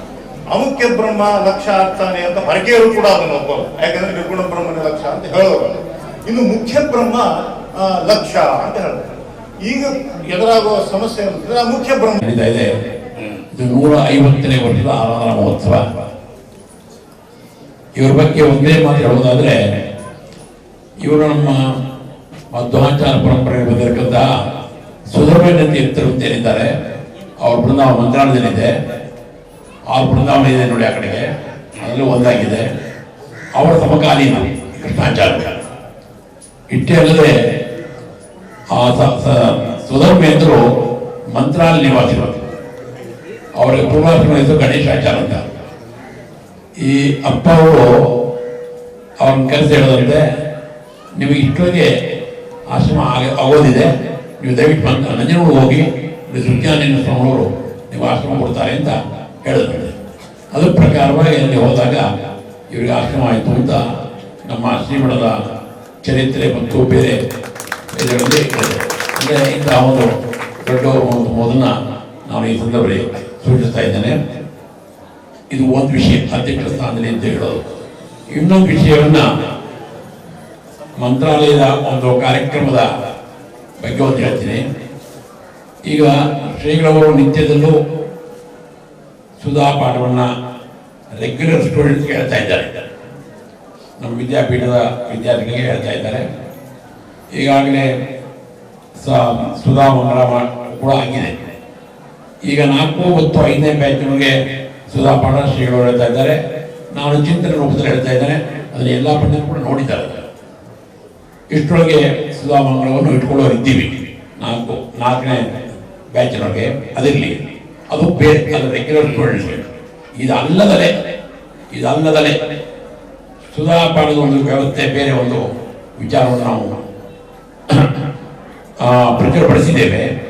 ಏನು ಅಂದರೆ, ಕೆಲವರು ವೇದಾಂತ ಗ್ರಂಥನ ಕೆಲವು ಓದಿ ಸುಧಾ ಓದಿರೋದಿಲ್ಲ, ಅಂಥವರಿಗೆ ಒಂದು ಅವಕಾಶವನ್ನು ಕೊಡಬೇಕು ಅಂತ ದೃಷ್ಟಿಯಿಂದ ನಾವೇನು ಮಾಡಿವಿ ಅಂತಂದರೆ, ನಮ್ಮ ವಿದ್ಯಾಪೀಠದಲ್ಲಿ ಮಂತ್ರಾಲಯದಲ್ಲಿ ದೀಪಾವಳಿ ಹಬ್ಬ 20 ದಿವಸ ಕೊಡ್ತಾರೆ. ದೀಪಾವಳಿ ಹಬ್ಬ ಅದರಂತೆ ಬೇಸಿಗೆ ರಜಾ 1.5 ತಿಂಗಳು ಕೊಡ್ತಾರೆ. ಅಲ್ಲಿ 1.5 ತಿಂಗಳು ಮುಂದೆ 46 ದಿವಸ ಆಗ್ತಾರೆ. ಯಾಕೆಂದ್ರೆ ಮೇಯಿಂದ ಶುರು ಆಗ್ತದೆ, ಯಾಕಂದ್ರೆ 31ನೇ ತಾರೀಕು ಮೇ. ಹೀಗಾಗಿ 46 ದಿವಸ ಮತ್ತು ದೀಪಾವಳಿ ಹಬ್ಬ 20 ದಿವಸ, 66 ದಿವಸ ಪ್ರತಿ ವರ್ಷ ಆ ತರಹ ಪಾಠ ಆಗಿದ್ದೇ ಇದ್ದವ್ರಿಗೆ, ಪಾಠ ಆಗಿದ್ದೇ ಇದ್ದವ್ರಿಗೆ ನಾವು ಪಾಠ ಹೇಳ್ತೀವಿ. ಪಾಠ ಹೇಳೋದು ಹೇಗೆ ಅಂದರೆ, ಬಿದಲ್ಲಿ 20 ದಿವಸ ಮಂತ್ರಾಲಯದಲ್ಲಿ ಹೇಳ್ತೀವಿ ದೀಪಾವಳಿ ಇದರಲ್ಲಿ. ಬೇಸಿಗೆಯಲ್ಲಿ ಮಂತ್ರಾಲಯ ಬರೋಕೆ ಹೆದರು ಬಿಡ್ತಾರೆ. ತಥಾಪಿ ಬೆಂಗಳೂರಿನವರು ಮಂತ್ರಾಲಯದ ಬೇಸಿಗೆಗೆ ಹೆದರ್ತಾರೆ. ಕಾರಣ ಆ 1.5 ತಿಂಗಳು ಬೆಂಗಳೂರಿನಲ್ಲೇ ಪಾಠ ಮಾಡ್ತೀವಿ. ಇದರ ಲಾಭವನ್ನು ಯಾರು ಅರ್ಧ ಓದಿರೋ ಇದ್ದಾರೋ ಅವರು ತಗೋಬೇಕು ಪ್ರಧಾನವಾಗಿ. ಮತ್ತು ಯಾರು ಬಂದು ಶ್ರವಣ ಮಾಡೋದು ಕೂಡ ನಮ್ದೇನು ಅಡ್ಡಿ ಇಲ್ಲ. ಯಾರು ಪಂಡಿತರು ಆಗ್ಬೋದು, ಬೇರೆಯವರು ಆಗ್ಬೋದು, ಯಾರು ಗೃಹಸ್ಥರು ಆಗ್ಬೋದು, ಅದಕ್ಕೆ ಅಡ್ಡಿ ಇಲ್ಲ. ಇದು ಕ್ರಮ ಹೇಗೆ ಇಟ್ಕೊಂಡಿವಿ ಅಂತಂದ್ರೆ, ಈ ಯೋಜನೆಗೆ 5 ಟಿಪ್ಪಣಿಗಳನ್ನು ನಾವು ಆರಿಸ್ಕೊಂಡಿದ್ದೀವಿ. ನಮ್ಮ ರೆಗ್ಯುಲರ್ ಸ್ಟೂಡೆಂಟ್ ವಿಷಯ ಬೇರೆ, ಇವರಿಗೆ 5 ಟಿಪ್ಪಣಿಗಳನ್ನು ನಾವು ಆರಿಸ್ಕೊಂಡಿದ್ದೀವಿ. ಅದರಲ್ಲಿ ಎಲ್ಲ ಮಠದ ಟಿಪ್ಪಣಿಯನ್ನು ಒಂದೊಂದು ಇಟ್ಕೊಂಡಿದ್ದೀವಿ. ಅದರ ವಿಷಯ ವಿಚಾರವನ್ನ ಹೇಳೋದು ಅಂತ. ಒಂದು ರಾಯರಮಠದಿಂದ ಈ ಕಾರ್ಯಕ್ರಮ ಆಗುತ್ತಾ ಪರಿಮಳ, ಇದು ರಾಯರಮಠದ ಟಿಪ್ಪಣಿ. ವ್ಯಾಸರಾಯಮಠದ ಟಿಪ್ಪಣಿ, ಕಂಬಾರು ರಾಮಚಂದ್ರ ಟಿಪ್ಪಣಿ, ಅದನ್ನು ಇಟ್ಕೊಂಡಿದ್ದೇವೆ. ಯೋಗಿ ನಾರಾಯಣಾಚಾರ್ಯರು ಇವರ 3 ಜನ ಇದು ಅಪ್ಪ ಅವರ ಚರಿತ್ರೆಯನ್ನು ಹೇಳೋದಕ್ಕೆ ಬಹಳ ಅಧಿಕೃತರು. ಅವರು ಹೇಳತಕ್ಕಂಥದ್ದೇ ಅಪ್ಪ ಅವರ ಚರಿತ್ರೆ ಅಂತ ಮಾತ್ರ ಹೇಳ್ತಾ, ಮುಂದೆ ಅದರ ಜೊತೆಗೆ ಈ ಗ್ರಂಥದ ಒಂದು ಬರೆಯುವುದಕ್ಕೆ, ಸಮಗ್ರವಾಗಿರತಕ್ಕಂತಹ ಸಂಶೋಧನೆ ಮಾಡುವುದಕ್ಕೆ ಕಾರಣೀಕರ್ತರಾದ ಪರಮಪೂಜ್ಯ ಶ್ರೀಪಾದಂಗಳವರಿಗೆ, ಮತ್ತೆ ಇವತ್ತು ಈ ವೇದಿಕೆಯ ಮೇಲೆ ನಿಲ್ಲುವ ಒಂದು ಯೋಗ್ಯತೆ ಯೋಗವನ್ನು ತಂದುಕೊಟ್ಟ ನನ್ನ ತಂದೆ ತಾಯಿಯಂದರಿಗೆ ಸಾಷ್ಟಾಂಗ ನಮಸ್ಕಾರಗಳನ್ನು ಮಾಡ್ತಾ, ಅದರ ಜೊತೆಗೆ ಇವತ್ತು ರುಜುಮಾರ್ಗವನ್ನ ಬಿಡಿಸಿ ನನಗೆ ಸಾಧನೆಯ ಒಂದು ಮಾರ್ಗವನ್ನ ತೋರಿಸಿಕೊಟ್ಟ, ಸಾಧನೆ ಅಂದ್ರೆ ಏನು ಅಂತ ಅನ್ನೋದನ್ನು ತೋರಿಸಿಕೊಟ್ಟಿರ್ತಕ್ಕಂಥ ನನ್ನ ವಿದ್ಯಾಗುರುಗಳಾದ ಪೂಜ್ಯ ರಮೇಶ್ ಆಚಾರ್ಯರಿಗೂ ಕೂಡ ಸಾಷ್ಟಾಂಗ ನಮಸ್ಕಾರಗಳನ್ನು ಈ ಮೂಲಕ ನಾನು ಸಮರ್ಪಣೆ ಮಾಡ್ತಾ, ಮತ್ತೆ ವಂಶಸ್ಥರು ಇಬ್ರಾಹಿಂಪುರದ ರಾಮಚಂದ್ರಾಚಾರ್ಯರು ಬಹಳ ಸಹಕಾರವನ್ನ ಪ್ರೋತ್ಸಾಹವನ್ನು ಕೊಟ್ಟರು. ಎಲ್ಲ ವಂಶಸ್ಥರಿಗೂ ಕೂಡ ಸಾಷ್ಟಾಂಗ ನಮಸ್ಕಾರಗಳನ್ನು ಈ ಮೂಲಕವಾಗಿ ನಾನು ತೋರಿಸಿಕೊಡ್ತಾ, ಮತ್ತೆ ನನ್ನ ದೊಡ್ಡಮ್ಮನೆ ಆಗಿರತಕ್ಕಂತಹ ಯಾವ ದಿವಂಗತ ವೆಂಗೋವಾಚಾರ್ಯರು ಅವರ ಸಂಪರ್ಕ ಇರೋಣದ್ರಿಂದಲೇ ನಮಗೆ ಅಪ್ಪ ಅವರ ಕಟ್ಟೆಯ ಸಂಪರ್ಕ ಬಂತು. ಅದರಿಂದ ನಮಗೆ ಇವತ್ತು ಪುಣ್ಯ ವಿಶೇಷ ದೊರಕಿದೆ ಅಂತ ನಾವು ಮಾತ್ರ ಹೇಳ್ತಾ, ಅನೇಕ ಹೊಸ ವಿಷಯಗಳ ಸಂಗ್ರಹ ಇದರಲ್ಲಿದೆ. ವಿದ್ವಾಂಸರೆಲ್ಲರೂ ಕೂಡ ಸೇರಿದ್ದಾರೆ. ಇದರಲ್ಲಿ ಏನೇ ತಪ್ಪುಗಳಿಂದಲೂ ಕೂಡ ನನಗೆ ಅದನ್ನು ತಿಳಿಸಿಕೊಡಬೇಕು ಅಂತ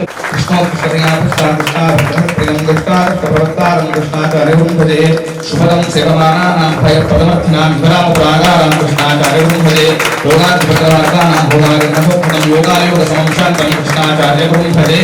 ಈ ಸ್ತೋತ್ರದಲ್ಲಿ ಒಂದು ಮಾತು ಬರುತ್ತೆ, ರಾಘವೇಂದ್ರ ಚಿತ್ತಕ್ನಂ ಸಾರ ಮಾತ್ರ ವದಾಪದಂ ಅಂತ. ಈ ವದಾಪದಂ ಅನ್ನುವ ಪದ ಎಲ್ಲಿದೆ ಅಂತ ಅನೇಕ ವಿದ್ವಾಂಸರನ್ನೆಲ್ಲ ಪ್ರಶ್ನೆ ಮಾಡಿದ್ರು. ವದಾಪದ ಅನ್ನುವ ಪ್ರಯೋಗ ಸಾಧುವಾಗಿದೆಯೋ ಇಲ್ವೋ ಅಂತ. ಅದರ ವದಾಪದ ಅನ್ನುವುದು ಅಮರಕೋಶದಲ್ಲಿ ಸ್ಪಷ್ಟವಾಗಿ ಹೇಳಿದ್ದಾರೆ. ವಕ್ತಾ ವದಾವದ ಅನ್ನುವುದಾಗಿ ವಕ್ತ ಅನ್ನುವುದಕ್ಕೆ ವದಾವದ ಅನ್ನುವ ಅರ್ಥವಿದೆ. ಅದನ್ನು ಕೂಡ ಇದರಲ್ಲಿ ಸಮರ್ಥನೆ ಮಾಡಿಯಾಗಿದೆ. ಈಗ ವಂಶಸ್ಥರ ಪರವಾಗಿ ಕೆಲವು ವಿದ್ವಾಂಸರಿಗೆ ಪ್ರತಿ ವರ್ಷವೂ ತಪ್ಪಿಸಲಿಲ್ಲ ಈ ವಿಶೇಷವಾದ ನಿಷ್ಕಲ್ಮಶವಾದ ಸೇವೆಯನ್ನು ಮಾಡಿದವರು ಗುರುರಾಜದಾಸ್ ಗುಲ್ಬರ್ಗ, ಇವರನ್ನ ವೇದಿಕೆ ಮೇಲೆ ಕರೀತಾ ಇದ್ದೇವೆ. ದೊಡ್ಡರಾಯರ ಕುಟುಂಬ ಕೃಷ್ಣ ಮೈಸೂರು ಮುಂದೆ ಅಪ್ಪ ಅವರು ಅನೇಕ ಮನೆತನಗಳಿಗೆ ಅನುಗ್ರಹ ಮಾಡಿದ್ದಾರೆ. ಮುಜುಂದಾರ ಮನೆತನಕ್ಕೆ ನಮ್ಮ ಪ್ರತಿಮೆಯನ್ನೇನೆ ಕೊಟ್ಟಿದ್ದಾರೆ. ವಿಶೇಷವಾದ ಪ್ರತಿಮೆ ತಂದಿದ್ದಾರೆ. ಇವತ್ತು ದರ್ಶನ ಮಾಡಿಕೊಳ್ಳಬಹುದು. ಮುಜುಂದಾರ ಕುಟುಂಬದವರು ಬರಬೇಕು. ತಾವು ಕುದುರೆಗೆ ದಾರಿಯನ್ನು ತೋರಿಸುವುದಕ್ಕೆ ಇಟ್ಟುಕೊಂಡ ಒಂದು ಕೋಲು, ಆ ಕೋಲಿನಲ್ಲಿ ವಿಶೇಷವಾದ ದೈವಿ ಸನ್ನಿಧಾನವನ್ನು ಅಪ್ಪ ಅವರಲ್ಲಿ ಇಟ್ಟಿದ್ದರು. ಅಂತಹ ಕೋಲನ್ನು ಕುಟುಂಬಕ್ಕೆ ಕೊಟ್ಟಿದ್ದಾರೆ ಗುಂಜಹಳ್ಳಿ ಕುಟುಂಬದವರು. ಅವರು ಒಂದು ಸನ್ಮಾನ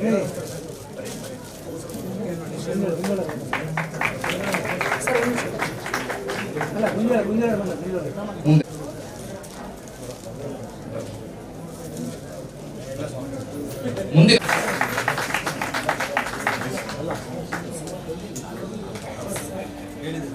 ಜೊತೆಗೆ 150ನೇ ವರ್ಷದ ಆರಾಧನಾ ಸುಸಂದರ್ಭದಲ್ಲಿ ಬಂಗಾರದ ಸುವರ್ಣ ಸರವನ್ನ ಹಾರವನ್ನು ಹಾಕ್ತಾ ಇದ್ದಾರೆ. ವಿಶೇಷ ಸೇವೆಯನ್ನು ಮಾಡಿದ್ದಾರೆ ಚತುರ್ವೇದಿ ಆಚಾರ್ಯರು. ಜ್ಞಾನ ಕಾರ್ಯ ತನು ಮನ ಧನಗಳಿಂದ ಈ ಒಂದು ವಿಶೇಷ ಕಾರ್ಯಕ್ರಮಕ್ಕೆ ಸಹಾಯವನ್ನು ಮಾಡಿದ್ದಾರೆ. ಅವರ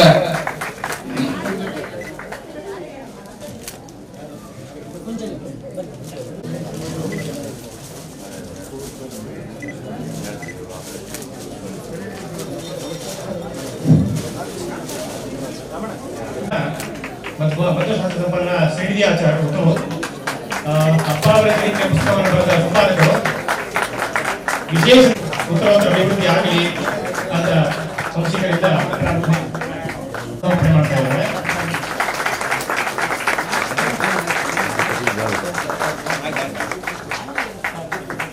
ಮುಂದಿನ ಸನ್ಮಾನ ಕಾರ್ಯಕ್ರಮ ಈಗ ನಡೆದಂತ ವಿದ್ವತ್ ಗೋಷ್ಠಿಯ ವಿದ್ವಾಂಸರಿಗೆ ಮೊದಲನೇದಾಗಿ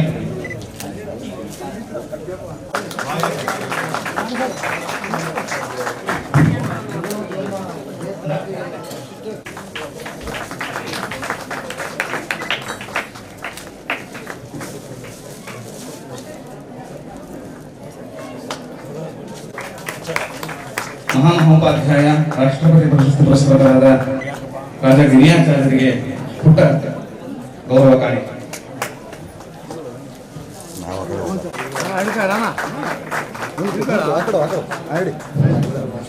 ಈಗ ಪರಮ ಪೂಜ್ಯ ಶ್ರೀಪಾದಂಗಳವರಿಂದ ಅನುಗ್ರಹ ಸಂದೇಶ.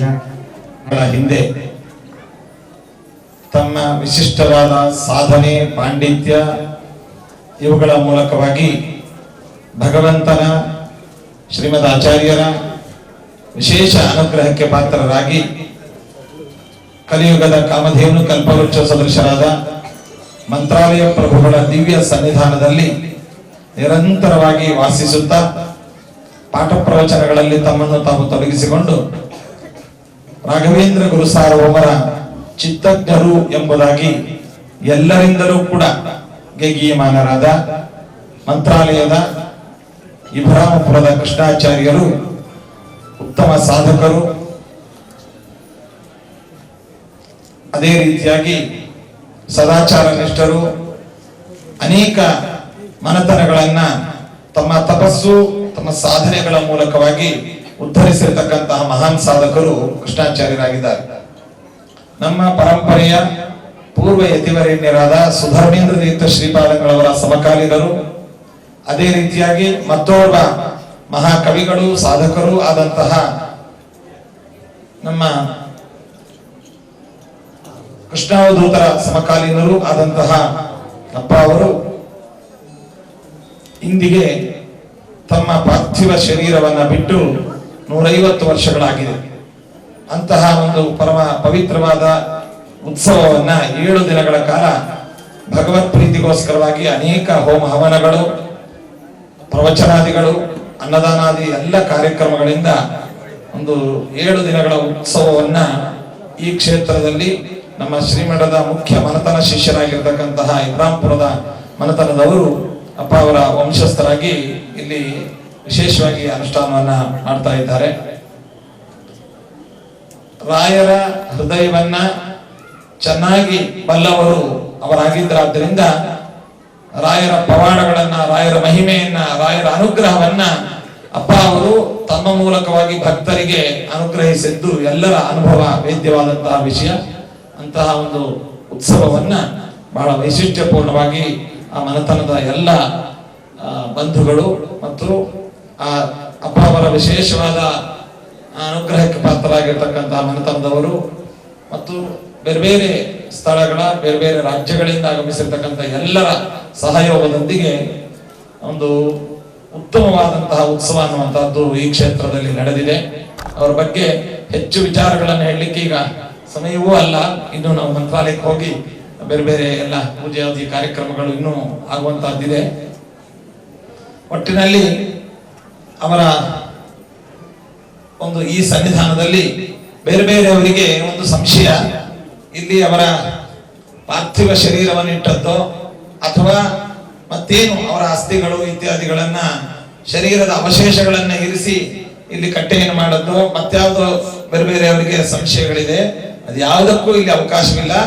ಕೇವಲ ಅವರ ಶಿಲಾ ಪ್ರತಿಮೆಯನ್ನ ಅವರು ಕುಳಿತುಕೊಂಡು ಅನುಷ್ಠಾನಾದಿಗಳಲ್ಲಿ ಮಾಡ್ತಾ ಇರತಕ್ಕಂತಹ ಸ್ಥಳದಲ್ಲಿ ವೇಣುಗೋಪಾಲ ದೇವರ ಚತುರ್ಭುಜ ವೇಣುಗೋಪಾಲ ದೇವರ ಪ್ರತಿಮೆ ಮತ್ತು ಅವರ ಶಿಲಾ ಪ್ರತಿಮೆಯನ್ನ ಅವರ ಶಿಷ್ಯರಾದಂತಹ ಯೋಗಿ ನಾರಾಯಣಾಚಾರ್ಯರು ಸ್ವತಃ ನಿರ್ಮಿಸಿರತಕ್ಕಂತಹ ಪ್ರತಿಮೆಯನ್ನ ಇಲ್ಲಿ ಸ್ಥಾಪಿಸಿ ಭಗವಂತನ ವಾಯುದೇವರ ಹರಿಗುರುಗಳ ವಿಶೇಷ ಸನ್ನಿಧಾನವನ್ನು ಇಲ್ಲಿ ಚಿಂತನೆ ಮಾಡಿ ಆ ಚಿಂತನೆಯಲ್ಲಿ ಈ ಕ್ಷೇತ್ರ ಅನ್ನುವಂತಹದ್ದು ಅಭಿವೃದ್ಧಿಗೊಂಡಿದೆ ಎಂಬುದನ್ನ ಈ ಸಂದರ್ಭದಲ್ಲಿ ಹೇಳ್ತಾ ಅವರ ಮೂಲಕವಾಗಿ ರಾಯರ ಹೃದಯವನ್ನ ಒಂದು ಬಲ್ಲವರಾಗಿ ರಾಯರ ಅನುಗ್ರಹಕ್ಕೆ ತನ್ಮೂಲಕವಾಗಿ ಒಂದು ವಾಯುದೇವರ ತನ್ಮೂಲಕವಾಗಿ ಮೂಲರಾಮದೇವರ ವಿಶೇಷ ಅನುಗ್ರಹಕ್ಕೆ ಸಕಲ ಸದ್ಭಕ್ತರು ಕೂಡ ಭಾಗಿಗಳಾಗಬೇಕು ಎಂಬುದಾಗಿ ಈ ಸಂದರ್ಭದಲ್ಲಿ ಹೇಳ್ತಾ ಅವರ ವಂಶಸ್ಥರು ಅವರ ಶಿಷ್ಯವರ್ಗದವರು ಮತ್ತು ಅನೇಕ ಜನ ವಿದ್ವಾಂಸರೆಲ್ಲ ಇಲ್ಲಿ ಆಗಮಿಸಿದ್ದಾರೆ. ಅವರಿಗೆ ಉಪನ್ಯಾಸವನ್ನು ಮಾಡಿರತಕ್ಕಂಥವರಿಗೆ, ಶ್ರವಣ ಮಾಡಿದವರಿಗೆ, ಯಜ್ಞಯಾಗಾದಿಗಳ ಮೂಲಕವಾಗಿ ಈ ಕಾರ್ಯಕ್ರಮವನ್ನು ಸಂಪನ್ನಗೊಳಿಸಿರತಕ್ಕಂತಹ ಎಲ್ಲ ಋತ್ವಿಕ್ ವೃಂದಕ್ಕೂ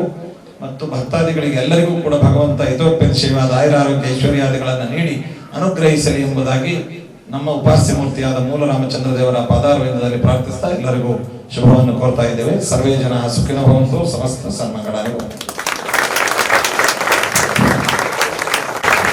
ಅಪ್ಪ ಅವರ ಆರಾಧನೆ ಸುಸಂಪನ್ನವಾಗಿದೆ ಅನ್ನೋದಕ್ಕೆ ಸಾಕ್ಷಿ ರಾಘವೇಂದ್ರ ಪ್ರಭುಗಳ ಶೇಷ ವಸ್ತ್ರ ಬಂದಿದೆ.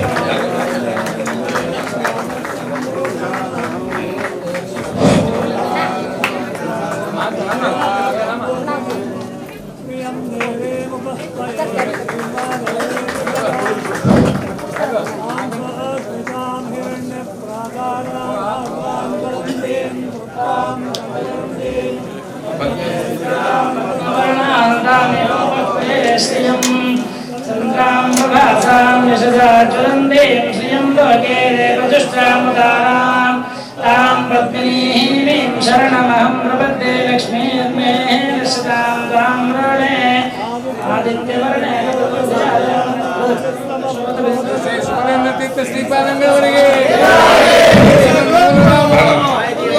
ಈ ಕಾರ್ಯಕ್ರಮಕ್ಕೆ ವಿಶೇಷವಾದ ಸಹಕಾರವನ್ನು ನೀಡಿದ ಟಿಟಿಡಿ ದಾಸ ಸಾಹಿತ್ಯ ಪ್ರಾಜೆಕ್ಟ್ ಮತ್ತು ಗುರುಸಾರ್ವಭೌಮ ದಾಸ ಸಾಹಿತ್ಯ ಪ್ರಾಜೆಕ್ಟ್ ಇವರಿಗೆ ಧನ್ಯವಾದಗಳನ್ನು ಸಮರ್ಪಣೆ ಮಾಡ್ತಾ ಪರಮಪೂಜ್ಯ ಶ್ರೀಪಾದಂಗಳವರಿಗೆ ಈಗ ಪುಟ್ಟ ಒಂದು ಕಾಣಿಕೆಯನ್ನ ಯಥಾಶಕ್ತಿ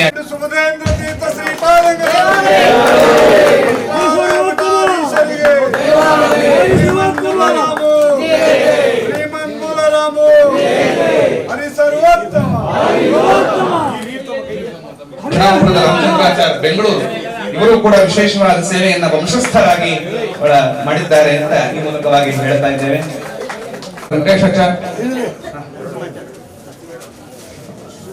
ವಿದ್ವಾನ್ ವಾದರಾಚಾರ್ಯ ಪ್ರಾಂಶುಪಾಲರು ಮಂತ್ರಾಲಯ.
जनर्दशंतम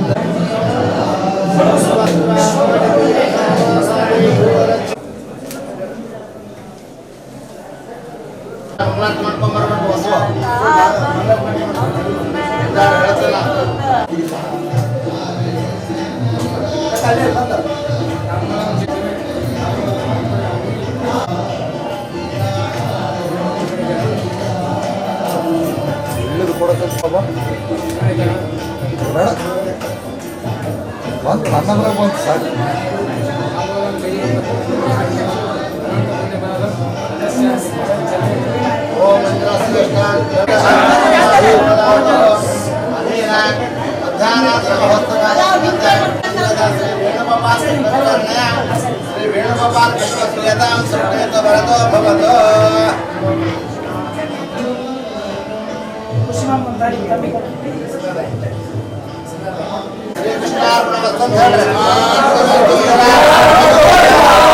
ಪ್ರೋತ್ಸಾಹವನ್ನು ಕೊಡಬೇಕು.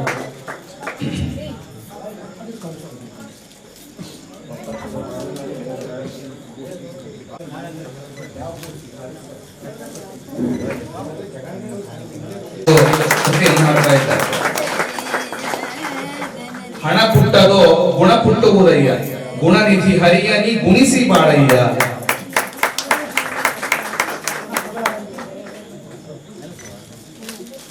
Tabla ವಾದಕರು ಸೇತುಮಾಧವಕ್ಕೆ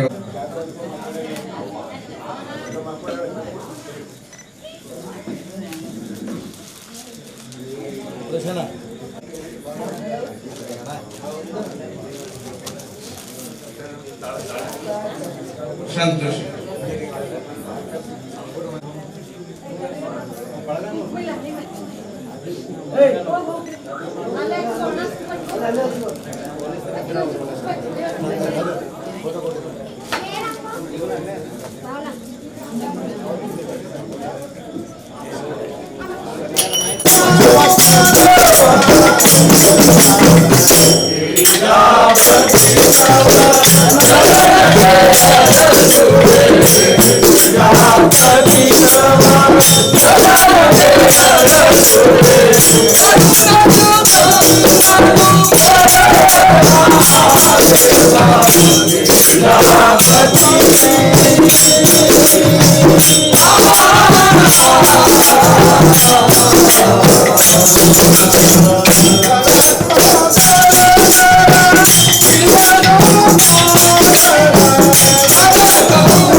Oh,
Thank you.